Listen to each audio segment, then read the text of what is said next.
Hi guys, welcome back to my YouTube channel. അപ്പോൾ നിങ്ങൾ title കണ്ടതുപോലെ ഇന്നത്തെ വീഡിയോ ഒരു ഇൻ്റർവ്യൂ ആണ്. Not a formal interview but more like a casual chit chat. എൻ്റെ കൂടെ ഇന്നുള്ളത് ആലീസ് ആണ്. She is a recent graduate from Erasmus university. അപ്പോൾ ഞാൻ ജനുവരിയിൽ ഈ വർഷം ഒരു വീഡിയോ ചെയ്തപ്പോൾ പറഞ്ഞിട്ടുണ്ടായിരുന്നു എനിക്കിങ്ങനെ വേറെ സ്റ്റുഡൻസിൻ്റെയൊക്കെ എക്സ്പീരിയൻസ് ഷെയർ ചെയ്യണമെന്ന്. അങ്ങനെ 10 മാസത്തിന് ശേഷം എനിക്കൊരാളെ ഫൈനലി കിട്ടിയിരിക്കുവാണ്. അതെ അതെ അതെ, ഇതിന്റെ തുടക്കം, ആദ്യത്തെ ബലിയാട്. ഇനിയും ദൈവം അനുഗ്രഹിച്ച് കുറെ ബലിയാടുകൾ എനിക്ക് കിട്ടട്ടെ. So Alice, welcome to my YouTube channel. ഇതിപ്പോ എന്താ സംഭവം നടക്കാൻ പോണേന്ന് എനിക്കും അറിയില്ല, ആലീസിനും അറിയില്ല. It's going to be fun എന്ന് ഞാൻ വിചാരിക്കുന്നു. But okay, let's start from the beginning. ആദ്യം ആലീസിന്റെ ഒരു ഇൻട്രൊഡക്ഷൻ പറയൂ, and then we can take it from there. Nice. So Reeth പറഞ്ഞ പോലെ എൻ്റെ പേര് ആലിസ് ജോർജ്. എറണാകുളത്ത് നിന്നാണ്. കൊച്ചി പഠിച്ച വളർന്നൊക്കെ എറണാകുളത്ത് തന്നെയാണ്. ഞാൻ CA പഠിച്ച ചാർട്ടേഡ് അക്കൗണ്ടൻസി. അത് കഴിഞ്ഞ് വളരെ നേരത്തെ ജോലിക്ക് കയറി. അധികം അടിച്ചു പൊളിക്കാനൊന്നും സമയം കിട്ടിയില്ല. അതുകൊണ്ട് ഇവിടെ MBA ഒക്കെ ആയിട്ട് നെതർലൻഡ്സിൽ വന്നതാണ്. കുറച്ച് കഴിഞ്ഞിട്ട് നമുക്ക് ഡീറ്റെയിൽ ആയിട്ട് പറയാം അല്ലേ? സോ അതാണ് ഒരു short introduction. Okay, so you did CA, പിന്നെ വർക്ക് ചെയ്തു, പിന്നെ ദെൻ MBA. സോ ഞാൻ സ്റ്റാർട്ട് ചെയ്യുന്നത് +2 സയൻസ് ആയിരുന്നു. എല്ലാവരും ചെയ്യുന്ന പോലെ തന്നെ എഞ്ചിനീയറിംഗോ മെഡിസിനോ എന്ന് ആലോചിച്ചു ബയോമാത്സ് എടുത്തു. അവസാനം കമ്പ്യൂട്ടർ സയൻസിലെത്തി. തുടങ്ങി തന്നെ എനിക്ക് മനസ്സിലായത് എന്നെ കൊണ്ട് നടക്കുന്ന പരിപാടിയല്ല. നൈസായിട്ട് എൻട്രൻസ് ഒക്കെ കൊടുത്തു. അപ്പോൾ തന്നെ ഞാൻ വീട്ടിൽ പറഞ്ഞു അത് എന്നെ കൊണ്ട് പറ്റില്ല. ഞാൻ നൈസായിട്ട് CA മാറി. എനിക്ക് ഒരു ഐഡിയ ഉണ്ടായിരുന്നില്ല CA എന്താന്നുള്ളത്. കണ്ടപ്പോൾ വലിയ കുഴപ്പമില്ലാത്ത ടഫായിട്ടുള്ള ഒരു എക്സാം ദിവസമായിട്ട് വലിയ കുഴപ്പമില്ലാണ്ട് മുന്നോട്ട് പോയി. അത് കഴിഞ്ഞ് ഞാൻ സ്റ്റാർട്ട് ചെയ്തത് വർമ്മ ചാർട്ടേഡ് അക്കൗണ്ടൻസ് കൊച്ചി ഓഫീസിലായിരുന്നു. അവിടെ തന്നെ ആർട്ടിക്കിൾഷിപ്പും ചെയ്ത്. അപ്പോൾ എനിക്ക് വളരെ ഇഷ്ടമുള്ളൊരു വർക്കായിരുന്നു ഓഡിറ്റിംഗ് ആൻഡ് ഓഫീസ്. എൻ്റെ ഒരു സ്വന്തം ഫാമിലി ഓഫീസ് പോലത്തെ ഒരു സെറ്റപ്പ് ആയിരുന്നു. ഞാൻ അങ്ങനെ 2 കൊല്ലം അവിടെ വർക്ക് ചെയ്തു. അത് കഴിഞ്ഞപ്പോൾ ബാങ്കിങ്, ഞാൻ അച്ഛൻ ബാങ്കിലായിരുന്നു, ഫെഡറൽ ബാങ്കിലായിരുന്നു. ഒരുപാട് റിലേറ്റീവ്സ് ബാങ്കിലായിരുന്നു. സോ ബാങ്കിങ് എന്നൊരു ഓപ്പർച്യൂണിറ്റി വന്നപ്പോൾ അങ്ങനെ ഞാൻ ബാങ്കിങ്ങിലോട്ട് ഷിഫ്റ്റ് ആയി. സോ ഓൾമോസ്റ്റ് 10 years ഞാൻ സൗത്ത് ഇന്ത്യൻ ബാങ്കിലാണ് വർക്ക് ചെയ്തിരുന്നത്. Started with South Indian bank, then I move to Kotak Mahindra bank ബാംഗ്ലൂരിൽ. അവിടെ വർക്ക് ചെയ്തുകൊണ്ടിരുന്ന സമയത്താണ് MBA എന്നുള്ളൊരു ഐഡിയ വന്ന് നെതർലൻഡ്സിലോട്ട് മൂവ് ചെയ്തതാണ്. ഓക്കെ, സോ നെക്സ്റ്റ് ക്വസ്റ്റ്യൻ എനിക്ക് എപ്പോഴും കിട്ടുന്ന ഒരു ക്വസ്റ്റ്യൻ ആണ്. പ്രത്യേകിച്ച് ഡച്ച് ആൾക്കാർ ഇത് ചോദിക്കുന്ന കേൾക്കുമ്പോഴേ എനിക്കിങ്ങനെ ദൈവമേ വേണ്ടായിരുന്നു എന്നുള്ളൊരു ക്വസ്റ്റ്യൻ ആണ്. Why did you choose Netherlands? എന്തുകൊണ്ട് നെതർലൻഡ്സ്? കാരണം ഇവിടുത്തെ വെതർ ഷിറ്റി വെതർ ആണ്. ഒരു വർഷത്തിൽ 6 മാസം. പിന്നെ ഇവിടുത്തെ ടാക്സ്, ഇവിടുത്തെ ഫുഡ്, നത്തിങ് ലുക്സ് ഗുഡ്. അപ്പോൾ then why did you choose? ഒരു ബാക്ക്ഗ്രൗണ്ട് തരാനാണെങ്കിൽ ബേസിക്കലി ഞാൻ അബ്രോഡ് വരാൻ 0% ഇൻട്രസ്റ്റ് ഉള്ള ഒരാളായിരുന്നു. എനിക്ക് എപ്പോഴും വീട്ടിലെ ഫംഗ്ഷൻസ്, ഫാമിലിയുടെ അറൗണ്ട് നമ്മുടെ ഫ്രണ്ട്സ് ഉണ്ട്. I always had A good friends group. അപ്പോൾ നാട് വിട്ടു പോരുന്ന ഒരു ഐഡിയ ഇല്ലാത്ത ഒരാളായിരുന്നു ഞാൻ. ഫസ്റ്റ് എനിക്ക് തോന്നുന്നു ആ ഒരു പെർസ്പെക്റ്റീവ് ചേഞ്ച് ആയത് ഞാൻ സൗത്ത് ഇന്ത്യൻ ബാങ്കിൽ നിന്ന് കൊട്ടക് മഹീന്ദ്ര ബാങ്കിലോട്ട്, കൊച്ചിയിൽ നിന്ന് ബാംഗ്ലൂർക്ക് ഷിഫ്റ്റ് ആയി. എന്നിട്ട് വർക്ക് ഫ്രം ഹോം ഒക്കെ ആയിരുന്നു. പക്ഷേ 2 ദിവസം 3 ദിവസം ഓഫീസിൽ പോകണം. പക്ഷേ ഒരു ചെറിയ ചേഞ്ച് നമുക്ക് എന്തോരം പെർസ്പെക്റ്റീവിൽ വ്യത്യാസം വരും എന്നുള്ളത് എനിക്ക് ആ ഒരു ഇവന്റോടെ എനിക്ക് ഭയങ്കരമായിട്ട് മനസ്സിലായി. പ്രൊഫഷണലി ആണെങ്കിലും പേഴ്സണലി ആണെങ്കിലും നമുക്ക് ചലഞ്ചസ് എടുക്കാൻ, ചേഞ്ചസിനോട് കൂടുതൽ അഡാപ്റ്റ് ചെയ്യാൻ അത് ഭയങ്കരമായിട്ട് ഹെൽപ്പ് ചെയ്യും. അപ്പൊ അതിനുശേഷം എനിക്ക് ചേഞ്ചസ് ഭയങ്കര ഇഷ്ടമാണ്. അപ്പൊ അങ്ങനെ പൊയ്ക്കൊണ്ടിരുന്ന സമയത്താണ് എബ്രോഡ് മൂവ് ചെയ്താലോ എന്നുള്ളൊരു തോട്ട് വന്നപ്പോഴും ഞാൻ കുറച്ച് ഹെൽഡ് ബാക്ക് ആയിരുന്നു. എല്ലാവരും ഇവിടെയാ, എന്തിനാ പുറത്ത് പോണേ? ആൻഡ് ബാംഗ്ലൂർ എന്ന് പറയുന്നത് 45 minutes ഫ്ലൈറ്റ് കൊച്ചിക്ക്. അത് ആലോചിക്കണ്ട. അപ്പോൾ ഇങ്ങനെ വേണോ വേണ്ടോ എന്നുള്ള കുറേ ഡിസ്കഷൻ കഴിഞ്ഞപ്പോഴാണ് അന്ന് ജോലി വേണ്ട, പഠിക്കാൻ പോയാലോ എന്നുള്ളൊരു തോട്ട് വന്നത്. അപ്പോൾ എനിക്ക് തോന്നുന്നു എന്നെ കുറച്ചുകൂടി പുഷ് ചെയ്തത്, ഞാൻ കോളേജിൽ പോയിട്ടില്ല, CA ആയിരുന്നു, ഫുൾ നമ്മൾ ആർട്ടിക്കിൾഷിപ്പ് പഠിത്തമായിരുന്നു ബേസിക്കലി. ഭയങ്കര ഡ്രൈ ആണ് compared to college life. Degree ഞാൻ ചെയ്ത് പ്രൈവറ്റ് ആയിട്ട് കൂട്ടത്തിലാണ് ചെയ്ത്. സോ ത്രൂ ഔട്ട് അതൊരു പഠിത്തം മൂഡിലാണ് പോയിരിക്കുന്നത്. അപ്പോൾ എല്ലാവരും, ഞാൻ ഫ്രണ്ട്സിൻ്റെ അടുത്ത് സംസാരിക്കുമ്പോൾ എല്ലാവരും കോളേജ് ലൈഫിനെ പറ്റി പറയുമ്പോൾ എനിക്ക് പ്രത്യേകിച്ചൊന്നും പറയാനുണ്ടായില്ല. അപ്പോൾ അതൊരു ട്രിഗറിങ് പോയിന്റ് ആയിരുന്നു. ഞാൻ ആലോചിച്ചപ്പോൾ ഓക്കെ, നല്ലൊരു ടൈമാണ് ബ്രേക്ക് എടുക്കാൻ. 10 കൊല്ലം വർക്ക് ചെയ്തു. So make sense to scale up. അപ്പോൾ എപ്പോഴും ഞാൻ ആൾക്കാരോട് സംസാരിക്കുമ്പോൾ പറയും, നിങ്ങളുടെ ഉദ്ദേശം എന്താ? എന്തിനാണ് നിങ്ങൾ MBAക്ക് പോകുന്നത്? ജസ്റ്റ് കൺട്രി ചേഞ്ച് ആണ്, നിങ്ങൾക്ക് പുതിയ ഇന്റർനാഷണൽ ടീമിനോട് വർക്ക് ചെയ്യണം, കുറച്ചുകൂടി പെർസ്പെക്റ്റീവ്സ് അറിയണം, അങ്ങനെയാണെങ്കിൽ ഓക്കെ. അതപ്പോൾ അതനുസരിച്ച് നിങ്ങൾ എലിമിനേറ്റ് ചെയ്ത് നിങ്ങളുടെ ലൊക്കേഷൻ കണ്ടുപിടിക്കുക, ഏത് കോളേജിൽ പോകണമെന്ന് കണ്ടുപിടിക്കുക.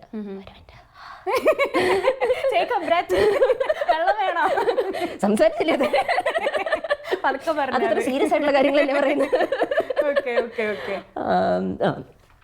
സോ ഞാൻ സ്റ്റാർട്ട് ചെയ്തത് എവിടെയൊക്കെയാണ്, and I didn't want to do in any sort of college. ഒക്കെ ഏതെങ്കിലും ഒരു കോളേജിൽ പോയി MBA ചെയ്തിട്ട് വരാം, അങ്ങനെ ഒരുപാട് അഡ്വൈസുകൾ ഉണ്ടായിരുന്നു. നിങ്ങൾക്ക് പുറത്തോട്ട് മൂവ് ചെയ്യാനാണെങ്കിൽ തൽക്കാലത്തിനൊരു മാസ്റ്റേഴ്സ് ചെയ്ത് കഴിഞ്ഞാൽ മതി. പക്ഷേ അങ്ങനെ എനിക്ക് ചെയ്യണമെന്നുണ്ടായിരുന്നില്ല. എനിക്ക് പ്രോപ്പറായിട്ട് അക്കാഡമിക്കലി അത് ചെയ്യണമെന്നുണ്ടായിരുന്നു. So started with US UK ഏതൊക്കെയാണ് ബെസ്റ്റ് സ്കൂളുകൾ. നമ്മൾ ബെസ്റ്റ് സ്കൂളുകൾ പറയുമ്പോൾ എല്ലാം US UK വരുന്നത്. പക്ഷെ അപ്പോൾ നോക്കുമ്പോൾ 2 years MBA ആണ്, വെരി എക്സ്പെൻസീവ്. എനിക്ക് ആ ഒരു സ്റ്റേജിൽ നോക്കുമ്പോൾ ഞാൻ 10 years എക്സ്പീരിയൻസ് കഴിഞ്ഞിട്ട് ഒരു ബ്രേക്ക് എടുക്കുമ്പോൾ എനിക്കൊരു 2 കൊല്ലത്തെ MBA ആവശ്യം ഉണ്ടായിരുന്നില്ല. അത് വന്നപ്പോഴാണ് ഓക്കെ ഫർദർ എലിമിനേറ്റ് ചെയ്ത് ഡ്രിൽ ഡൗൺ ചെയ്ത് യൂറോപ്പ് എന്നുള്ള ഓപ്ഷൻ വന്നത്. യൂറോപ്പിൽ ഒരുപാട് colleges they have MBA from 12 months to 18 months. അതിലും നിങ്ങൾക്ക് കൂട്ടത്തിൽ ജോലി ചെയ്യാനുള്ള ഓപ്ഷൻ ഉണ്ട്, ഡിപ്പെൻഡിങ് ഓൺ ദ ലൊക്കേഷൻ. അപ്പം അങ്ങനെയൊക്കെ വന്ന് ഏത് കൺട്രി, ജർമ്മനി നോക്കി. പക്ഷെ ജർമ്മനി ആകുമ്പോൾ ലാംഗ്വേജ് ബാരിയർ ഉണ്ട്, ജർമ്മൻ ഇല്ലാണ്ട് നിങ്ങൾക്ക് കയറാൻ പറ്റില്ല. ഫർദർ ജോലി നോക്കാനും ജർമ്മൻ വേണം. പക്ഷെ MBA ഇപ്പൊ ചെയ്യണമെങ്കിലും ജർമ്മൻ വേണോ? വേണ്ട. പക്ഷെ MBAയുടെ കൂട്ടത്തിലേ നിങ്ങൾ ജർമ്മൻ പഠിച്ചു തുടങ്ങിയാലേ നിങ്ങൾക്ക് ജോബ് മാർക്കറ്റിൽ ഒരു എൻട്രി വരുള്ളൂ. അപ്പൊ അവിടെ നിങ്ങൾ സ്റ്റക്ക് ആണ് കുറച്ച്. മീൻസ് അതിലൊരു ഇഷ്യൂ ആണെന്നല്ല, പക്ഷെ അതൊരു വേരിയബിൾ ആണ് നോക്കുമ്പോൾ. നെതർലൻഡ്സിലോട്ട് എത്താൻ ഒരു മെയിൻ കാര്യം എന്ന് പറഞ്ഞു കഴിഞ്ഞാൽ RSM, ഞാൻ ജോയിൻ ചെയ്ത college Rotterdam school of management, Erasmus university, യൂറോപ്പിലെ one of the I think യൂറോപ്പിലെ നെതർലൻഡ്സിൽ it's a top MBA college. Erasmus university is well known അക്കാഡമിക്സിൽ. അങ്ങനെ നോക്കുമ്പോൾ ഓക്കെ, വെരി ഗുഡ് ഓപ്ഷൻ. ജാനിൽ അവരുടെ ഇൻടേക്ക് സ്റ്റാർട്ട് ചെയ്യും, വിച്ച് എൻ്റെ ടൈമിങ്ങിന് വളരെ കറക്റ്റ് ആയിരുന്നു. കാരണം ഞാൻ തപ്പി നോക്കിയത് ഒക്ടോബർ സമയത്താണ്. ഒക്ടോബറിൽ ഞാൻ അപ്ലൈ ചെയ്തു, ജാനിൽ ഞാൻ കോഴ്സ് തുടങ്ങി. So I didn't have to wait for an year. I didn't have to wait through the intake or the summer programs and thing. 3 മാസത്തിൽ ഞാൻ ആക്ച്വലി 1 മാസത്തിൽ നെതർലൻഡ്സിൽ എത്തി. അപ്പോൾ ഇറ്റ് വാസ് ടു ഫാസ്റ്റ് അങ്ങനെ നോക്കും. And one of the other reasons, എൻ്റെ very close friend, very best friend, she lives in Netherland. So I had the full family support. എനിക്ക് ഇവിടെ ഒരാളുണ്ടായിരുന്നു വന്നെല്ലാം ഓക്കെ ഷെയർ ചെയ്യാനും കാര്യങ്ങളൊന്നും റെസ്പോൺസിബിലിറ്റി ഒക്കെ എടുക്കാനും. സോ അങ്ങനെയൊക്കെ നോക്കിയപ്പോൾ Netherlands ticked in all the options. So it depends on what you want out of the MBA. It depends on, I think, which location you want to settle later. Adum, yes. And എനിക്ക് നെതർലൻഡ്സിൽ വന്നതിന് ശേഷം I really love the place. You love it. I came with, I think, 0% expectations. എനിക്ക് ഒന്നും ആലോചിക്കേണ്ട വന്നിരുന്നത്. Okay നോക്കാം എന്നുള്ളത്. എനിക്ക് വളരെ ചേഞ്ച് അഡാപ്റ്റ് ചെയ്യുന്ന ആളാണ് ഞാൻ. വന്നിട്ട് ഓക്കെ നമ്മൾ കുറേ അഡാപ്റ്റ് ചെയ്യണം. ഇത്രയും നാളെ നമ്മൾ ലാവിഷായിട്ട് ജീവിച്ചിരിക്കുന്ന ആളാണ്, നമ്മൾ ശമ്പളത്തിൽ അടിച്ചു പൊളിച്ച് നടന്നിരിക്കുന്ന ആൾക്കാരാണ്. ഇനി നമ്മളൊരു സ്റ്റുഡൻറ് ലൈഫിലാണ്, കുറച്ചൊന്ന് സ്റ്റെപ്പ് ബാക്ക് ചെയ്യണം, ഫ്ലെക്സിബിൾ ആവണം. പഠിക്കാൻ പോകുന്ന പല ഏജ് ഗ്രൂപ്പിലുള്ള ആൾക്കാരായിട്ടാണ്. സ്റ്റാർട്ടിങ് ഫ്രം, ഐ തിങ്ക് എൻ്റെ ക്ലാസ്സിലെ ഏറ്റവും യങ്ങസ്റ്റ് പേഴ്സൺ വാസ് 24-25. അത് you're not that old.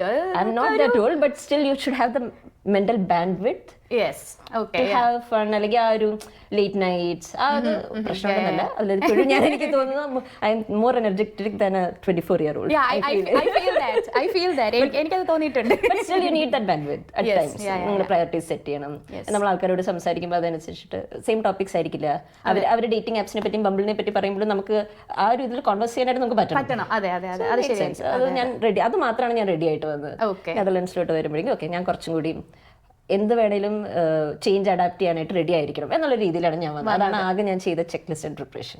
അല്ലാതെ കൂടുതൽ ഇങ്ങനെ എല്ലാം എങ്ങനെയായിരിക്കും, വേറെ കുറെ സ്റ്റുഡൻസിന്റെ കാര്യങ്ങൾ അവരൊക്കെ എങ്ങനെ ചെയ്തു, എന്ത് ചെയ്തു, അതങ്ങനെ ഒരുപാട് റിസർച്ച് ചെയ്തോ? അതോ അത്യാവശ്യം ഒരു ഐഡിയ ഉണ്ടായിരുന്നു ഞാൻ എന്തിലോട്ടാണ് വരുന്നത്, financially if it is possible or not. ഞാൻ നന്നായിട്ട് ആ കാര്യത്തിൽ നന്നായി റിസർച്ച് ചെയ്തായിരുന്നു.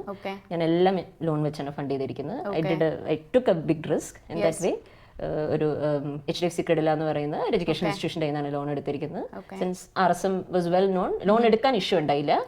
പക്ഷേ ബാങ്കിങ്ങിൽ ഞാൻ വർക്ക് ചെയ്തുകൊണ്ട് ഐ ന്യൂ ദ നുവാൻസസ്. എന്ത് ചെയ്യണം, എങ്ങനെ സ്ട്രക്ചർ ചെയ്യണം, അതെനിക്ക് നന്നായിട്ട് അറിയായിരുന്നു. And I made use of it. And ഇവിടെ വന്ന ആൾക്കാരോട് സംസാരിക്കുമ്പോൾ അതിന്റെ ബെനിഫിറ്റ് എനിക്ക് കാണാനുണ്ടായിരുന്നു. കാരണം എന്റെ കോഴ്സ് കഴിഞ്ഞപ്പോഴും I was okay, financially comfortable somewhere. എനിക്ക് അത്രയും സ്ട്രെസ് ചെയ്യേണ്ട ആവശ്യം ഉണ്ടായിരുന്നില്ല, ഓടി നടക്കേണ്ട ആവശ്യം ഉണ്ടായില്ല. സോ അങ്ങനെയുള്ള കാര്യങ്ങൾ പ്ലാൻ ചെയ്ത് വന്നു. And I think that's something I always believe in. I don't rush. I take it slowly. എന്തെങ്കിലും തിരക്ക് പിടിച്ച ഇല്ല. ഓക്കെ എന്താ നടക്കണേ, ഓക്കെ ഞാനത് സ്റ്റെപ്പ് ബൈ സ്റ്റെപ്പ് പോവും, നോക്കും. ഓക്കെ ലോജിക്കലി നടക്കോ ഇല്ല, ഓക്കെ വലിയ കുഴപ്പമില്ല, ബാക്കി സൈഡിൽ കൂടെ വരുന്നതൊക്കെ നമുക്ക് നോക്കാം, അഡ്ജസ്റ്റ് ചെയ്യാം, അത്രേ ഉള്ളൂ. അപ്പോൾ ഇനി how was your program? Correct MBA തന്നെയാണോ ചെയ്തത്, അതോ അതിൽ കുറച്ച് വേറെ എന്തെങ്കിലും ആണോ ചെയ്തത്? ഞാൻ ചെയ്ത ഇന്റർനാഷണൽ MBA ആണ്. അപ്പോൾ അതിനകത്ത് നമുക്ക് സ്പെഷ്യലൈസേഷൻ വരുന്നില്ല. You can pick and choose specialisation. നിങ്ങളുടെ എലക്ടീവ് വരുന്ന സമയത്ത് നിങ്ങൾക്ക് ഇപ്പോൾ സപ്ലൈ ചെയിൻ ആണ് വേണമെങ്കിൽ സപ്ലൈ ചെയിൻ ലിങ്ക്ഡ് ആയിട്ടുള്ള എലക്ടീവ്സ് സെലക്ട് ചെയ്യാം. എന്നിട്ട് പറയാം ഞാൻ എൻ്റെ സ്പെഷ്യലൈസേഷൻ ചെയ്തിരിക്കുന്ന സപ്ലൈ ചെയിനിലാണെന്നുള്ളത്. പക്ഷെ ഞാൻ നോക്കുമ്പോൾ ഞാൻ ഓൾറെഡി വന്ന് ഫൈനാൻസ് ബാക്ക്ഗ്രൗണ്ടിൽ നിന്നാണ്. എനിക്ക് സ്പെഷ്യലൈസേഷൻ എടുക്കാം ഫൈനാൻസിൽ നിന്ന്. പക്ഷെ ഓൾറെഡി CA ഉണ്ട്, ഒരു ഡിഗ്രി ഓൾറെഡി ഫൈനാൻസിലുണ്ട്. So I was more creative during MBA. എനിക്ക് താല്പര്യമുള്ള സബ്ജക്ട്സ് ആണ് ഞാൻ പഠിച്ചത്. കൂടുതലും സസ്റ്റൈനബിലിറ്റി പഠിച്ചു, അതിലും സസ്റ്റൈനബിലിറ്റി ലിങ്ക്ഡ് ഫൈനാൻസ് പഠിച്ചു. അത് ഇന്ത്യയിൽ ഞാൻ ഇതുവരെ കാണാത്തൊരു ഐറ്റമാണ്. ഓക്കെ. നമ്മൾ കേട്ടിട്ടുണ്ട്, ആൾക്കാർ സസ്റ്റൈനബിലിറ്റി പറയുന്ന കേട്ടിട്ടുണ്ട്, പക്ഷെ ഒരിക്കലും ഞാൻ ബുക്സിൽ പഠിച്ചിട്ടില്ല. ഒരു കരിക്കുലത്തിലോ അക്കാഡമിക്സിലോ എവിടെയും സസ്റ്റൈനബിലിറ്റിയും ഫൈനാൻസും തമ്മിൽ എന്താ ലിങ്ക് എന്ന് പഠിച്ചിട്ടില്ല. അപ്പോൾ അതങ്ങനെ കുറച്ചും കൂടിയും സബ്ജക്ട് വൈസ് എനിക്ക് തോന്നുന്നു ഞാൻ കുറച്ചും കൂടി എക്സ്പ്ലോർ ചെയ്തു. ആൻഡ് ഇവിടെയുള്ള കമ്പയർ ടു ഇന്ത്യ എനിക്ക് തോന്നുന്നു എല്ലാ മാസ്റ്റർ സ്റ്റുഡൻസും പറയുന്നതായിരിക്കും കേസ് സ്റ്റഡി മെത്തേഡ് വളരെ ഡിഫറെൻ്റ് ആയിരുന്നു.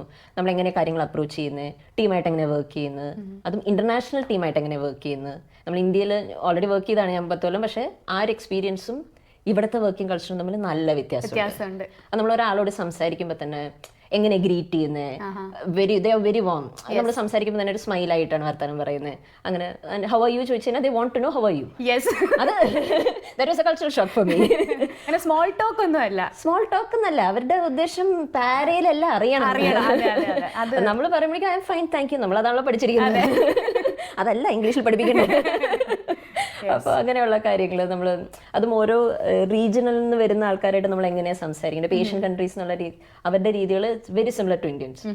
ഫുഡ് ഹാബിറ്റ്സ് ആണെങ്കിലും നമ്മൾ ഗ്രൂപ്പായിട്ട് സംസാരിക്കുന്നത്, ആൾക്കാർ കൂടുതലുള്ളതാണ് ഏഷ്യൻസിന് പൊതുവേ ഇഷ്ടം. പക്ഷെ ബാക്കി വേറെ റീജിയനിൽ നിന്ന് വരുന്ന ഇന്റർനാഷണൽസ് എന്ന് നോക്കിയാൽ they don't mind having more people around. And they don't like having more people around. അതുകൊണ്ട് നമ്മളത് ഓക്കെ ഒരു ടീം സെറ്റിംഗിൽ എങ്ങനെയാണ് അത് ഹാൻഡിൽ ചെയ്യേണ്ടത്, how to make sure that every one are being heard, അങ്ങനെ ഒരുപാട് കാര്യങ്ങൾ. എനിക്ക് ഫോർ മീ പേഴ്സണലി എൻ്റെ biggest take away from MBA is personality development. That is something RSM specializes in. They have a really good personality leadership development coach. His name is Beyond. ഞാൻ പുള്ളിയുടെ lectures മുടങ്ങാണ്ട് പോയിട്ടുണ്ട്. അതിൽ lectures അല്ല, storytelling ആണ് basically. How to show empathy to a person, how to be a good leader, how to be a good teammate. നിങ്ങളൊരു leadership പൊസിഷനിലാവണമെന്നില്ല, പക്ഷേ you should know how to acknowledge the other person's presence. അങ്ങനെയുള്ള ഒരുപാട് കാര്യങ്ങൾ. And this was something which was always interesting to me during my career also. And this was something I always like getting complimented on. And ഇവിടെ വന്നപ്പോൾ എനിക്ക് മനസ്സിലായി ഞാൻ ചെയ്യുന്ന ഒന്നുമല്ല. ഇവിടെ വന്നപ്പോഴാണ് മനസ്സിലായത് ഓക്കെ ഇങ്ങനെയുണ്ട്. European way of doing things. They are more warm. More human in that way. എനിക്ക് അത് കുറച്ചും കൂടിയും ഇഷ്ടപ്പെട്ടു. ഞാൻ അതിൽ കുറച്ചും കൂടി വർക്ക് ചെയ്യാൻ തുടങ്ങി. And four me personally MBA was academically പറയാനാണെങ്കിൽ ഫൈനാൻസ് തന്നെയാണ്. അതിലും ഫൈനാൻസ് ഓൾറെഡി നമ്മൾ ചെയ്തിട്ടുണ്ട്. For me it was A personality development, കുറച്ചും കൂടി ഇന്റർപേഴ്സണൽ സ്കിൽസ്, എങ്ങനെ ആൾക്കാരെ ഹാൻഡിൽ ചെയ്യണം, എങ്ങനെ ആൾക്കാരായിട്ട് ഡീൽ ചെയ്യണം, how to take relationships forward, any relationships. ഞാൻ പറയുന്നത് ഇപ്പോൾ പ്രൊഫഷണൽ ആണെങ്കിലും പേഴ്സണൽ ആണെങ്കിലും how to be a better person. അതായിരുന്നു എനിക്ക് MBA in general. Oh my god, MBA എന്ന് പറയുമ്പോൾ എൻ്റെ മനസ്സിൽ ഇതൊന്നുമല്ല. But this is also, I think it depends on what you're taking away from it or what you're. I feel ഞാൻ ഇവിടെ പല ആൾക്കാരോടും പറഞ്ഞിട്ടുണ്ട്, പല ആൾക്കാരോടും സംസാരിക്കുന്നത് എനിക്ക് തോന്നിയിരിക്കുന്നതാണ്, MBAക്ക് വരുമ്പോൾ you should be coming ready to for a change. ഞാൻ ഇങ്ങനെയാണ്, ഞാൻ മാറാൻ ഉദ്ദേശിക്കുന്നില്ല എന്നും പറഞ്ഞ് ഞാൻ പഠിക്കാനാണ് വന്നിരിക്കുന്നത്. MBAയിൽ നിങ്ങൾ ഒന്നും പഠിപ്പിക്കാനില്ല, നിങ്ങൾക്ക് ഓൾറെഡി ഇതൊക്കെ അറിയാം. ആൻഡ് എല്ലാം അവർ MBAയിൽ എന്ന് പറയുന്ന എല്ലാം ഒന്നും ഒക്കെ തൊട്ട് തൊടിപ്പിച്ച് പറയും. എക്കണോമിക്സ് പഠിക്കും നിങ്ങൾ, ഫൈനാൻസ് പഠിക്കും നിങ്ങൾ, അതിനകത്ത് തന്നെ AI യൂസ് പഠിക്കും, മാർക്കറ്റിംഗ് പഠിക്കും നിങ്ങൾ. ഞാൻ മാർക്കറ്റിംഗ് ബാക്ക്ഗ്രൗണ്ടിൽ നിന്നുള്ള ഒരാളല്ല, പക്ഷേ MBA ചെയ്യുമ്പോൾ മാർക്കറ്റിംഗ് നമ്മൾ പഠിക്കണം, അതെല്ലാം നിങ്ങൾ പഠിക്കും. പക്ഷേ the biggest take away for MBA നിങ്ങളൊരു വർക്കിൽ സ്റ്റാർട്ട് ചെയ്ത് കഴിഞ്ഞാൽ ഇതൊന്നും ഓർക്കാൻ പോകുന്നില്ല. അല്ല, how to see the other person, how to be a better human. അതാണ് എനിക്ക് എൻ്റെ take away from MBA. Wow, അപ്പോൾ ഞാൻ ഇനി MBA ചെയ്യണമെന്നാണ് ഞാൻ ഇപ്പോൾ ആലോചിക്കുന്നത്. കേട്ടിട്ട് നല്ല രസമുണ്ട്. പക്ഷേ അപ്പോൾ so overall it was a very nice experience for you. It was worth it for me. പിന്നെ കുറേ ഇന്റർനാഷണൽ സ്റ്റുഡൻസ് ഉണ്ടായിരുന്നു, എങ്ങനെ ഉണ്ടായിരുന്നു? Almost I think we were a batch size of 112. അതിൽ ഇന്ത്യൻസ് ആയിരുന്നു as usual the biggest in population. ഞങ്ങൾ 20-25 പേര് Indians ഉണ്ടായിരുന്നു. ബാക്കി അതിൽ Latin Americans, Peruvians, Colombia, Mexico, പിന്നെ അവിടെ നിന്ന് ഈജിപ്തിൽ നിന്ന് ആൾക്കാരുണ്ടായിരുന്നു, US ഉണ്ടായിരുന്നു, ഏഷ്യൻ ജപ്പാനിൽ നിന്ന് ഉണ്ടായിരുന്നു, Singapore we had. So very mix. അപ്പോൾ അടിപൊളിയായിരുന്നു. ഈവൻ ഇന്ത്യൻസ് ആണെങ്കിൽ പോലും ഒരു മലയാളിയേ ഉള്ളൂ അതിനകത്ത്. ഞങ്ങൾ ഉണ്ടായിരുന്ന കോഹോട്ടിൽ വേറെ കുട്ടി മലയാളിയാണ്, ഞങ്ങൾ രണ്ടുപേരുണ്ട്. ആളും മിഡിൽ ഈസ്റ്റ് വളർന്ന ആളാണ്.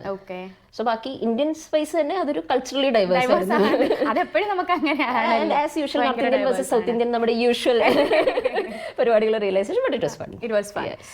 എന്തെങ്കിലും ഒരു നെഗറ്റീവ് എക്സ്പീരിയൻസ് ഉണ്ടായിരുന്നു? കാരണം ഇപ്പം നമ്മൾ സംസാരിച്ചതെല്ലാം ഭയങ്കര നല്ലതായിരുന്നു, പ്രോഗ്രാം ആണെങ്കിലും നല്ലതായിരുന്നു, ഇവിടുത്തെ people warm and welcoming and everything. ഇപ്പോൾ ക്ലാസ് ആണെങ്കിലും ഡൈവേഴ്സ്, എവറിഥിങ് ഇസ് നൈസ്. എപ്പോഴെങ്കിലും ഒരു നെഗറ്റീവ് എക്സ്പീരിയൻസ് വന്നിട്ടുണ്ടോ? എനിക്ക് തോന്നുന്നത് അത് depends on the country that you plans to move in. നെതർലൻഡ്സിൽ specific, as you know, housing. Housing ഒരു വലിയ ഇഷ്യൂ ആയിരുന്നു. ഓക്കെ, ഞാൻ കോഴ്സ് ഹൗസിംഗ് കോഴ്സിനെ പറ്റി പറയണം. ഓക്കെ, അതല്ല ഞാൻ ഇങ്ങനെ ഏതെങ്കിലും ആൾക്കാരുടെ കയ്യിൽ നിന്നൊരു നെഗറ്റീവ് എക്സ്പീരിയൻസ്, അതിപ്പോൾ സ്റ്റുഡൻസ് ആണെങ്കിൽ അല്ലെങ്കിൽ ടീച്ചേഴ്സ് ആണെങ്കിൽ, അതാ ഞാൻ ഉദ്ദേശിച്ചത്. അങ്ങനെ ഉണ്ടായിട്ടുണ്ടോ? കാരണം ഇപ്പൊ ചില ആൾക്കാർക്കാണെങ്കിൽ ചിലർ റേസിസം എക്സ്പീരിയൻസ് ചെയ്തിട്ടുണ്ടെന്ന് പറയുന്നുണ്ട്. ചിലർ പറയാറുണ്ട് Dutch people are very rude, they are not kind. അപ്പോൾ ഇങ്ങനെ ഭയങ്കര ഡയറക്റ്റ് ആണ്. അപ്പോൾ നമ്മളത് കംഫർട്ടബിൾ അല്ല, കാരണം നമ്മളിങ്ങനെ എല്ലാവരും സന്തോഷിപ്പിക്കുക എന്നുള്ളൊരു രീതിയാണല്ലോ നമ്മുടെ.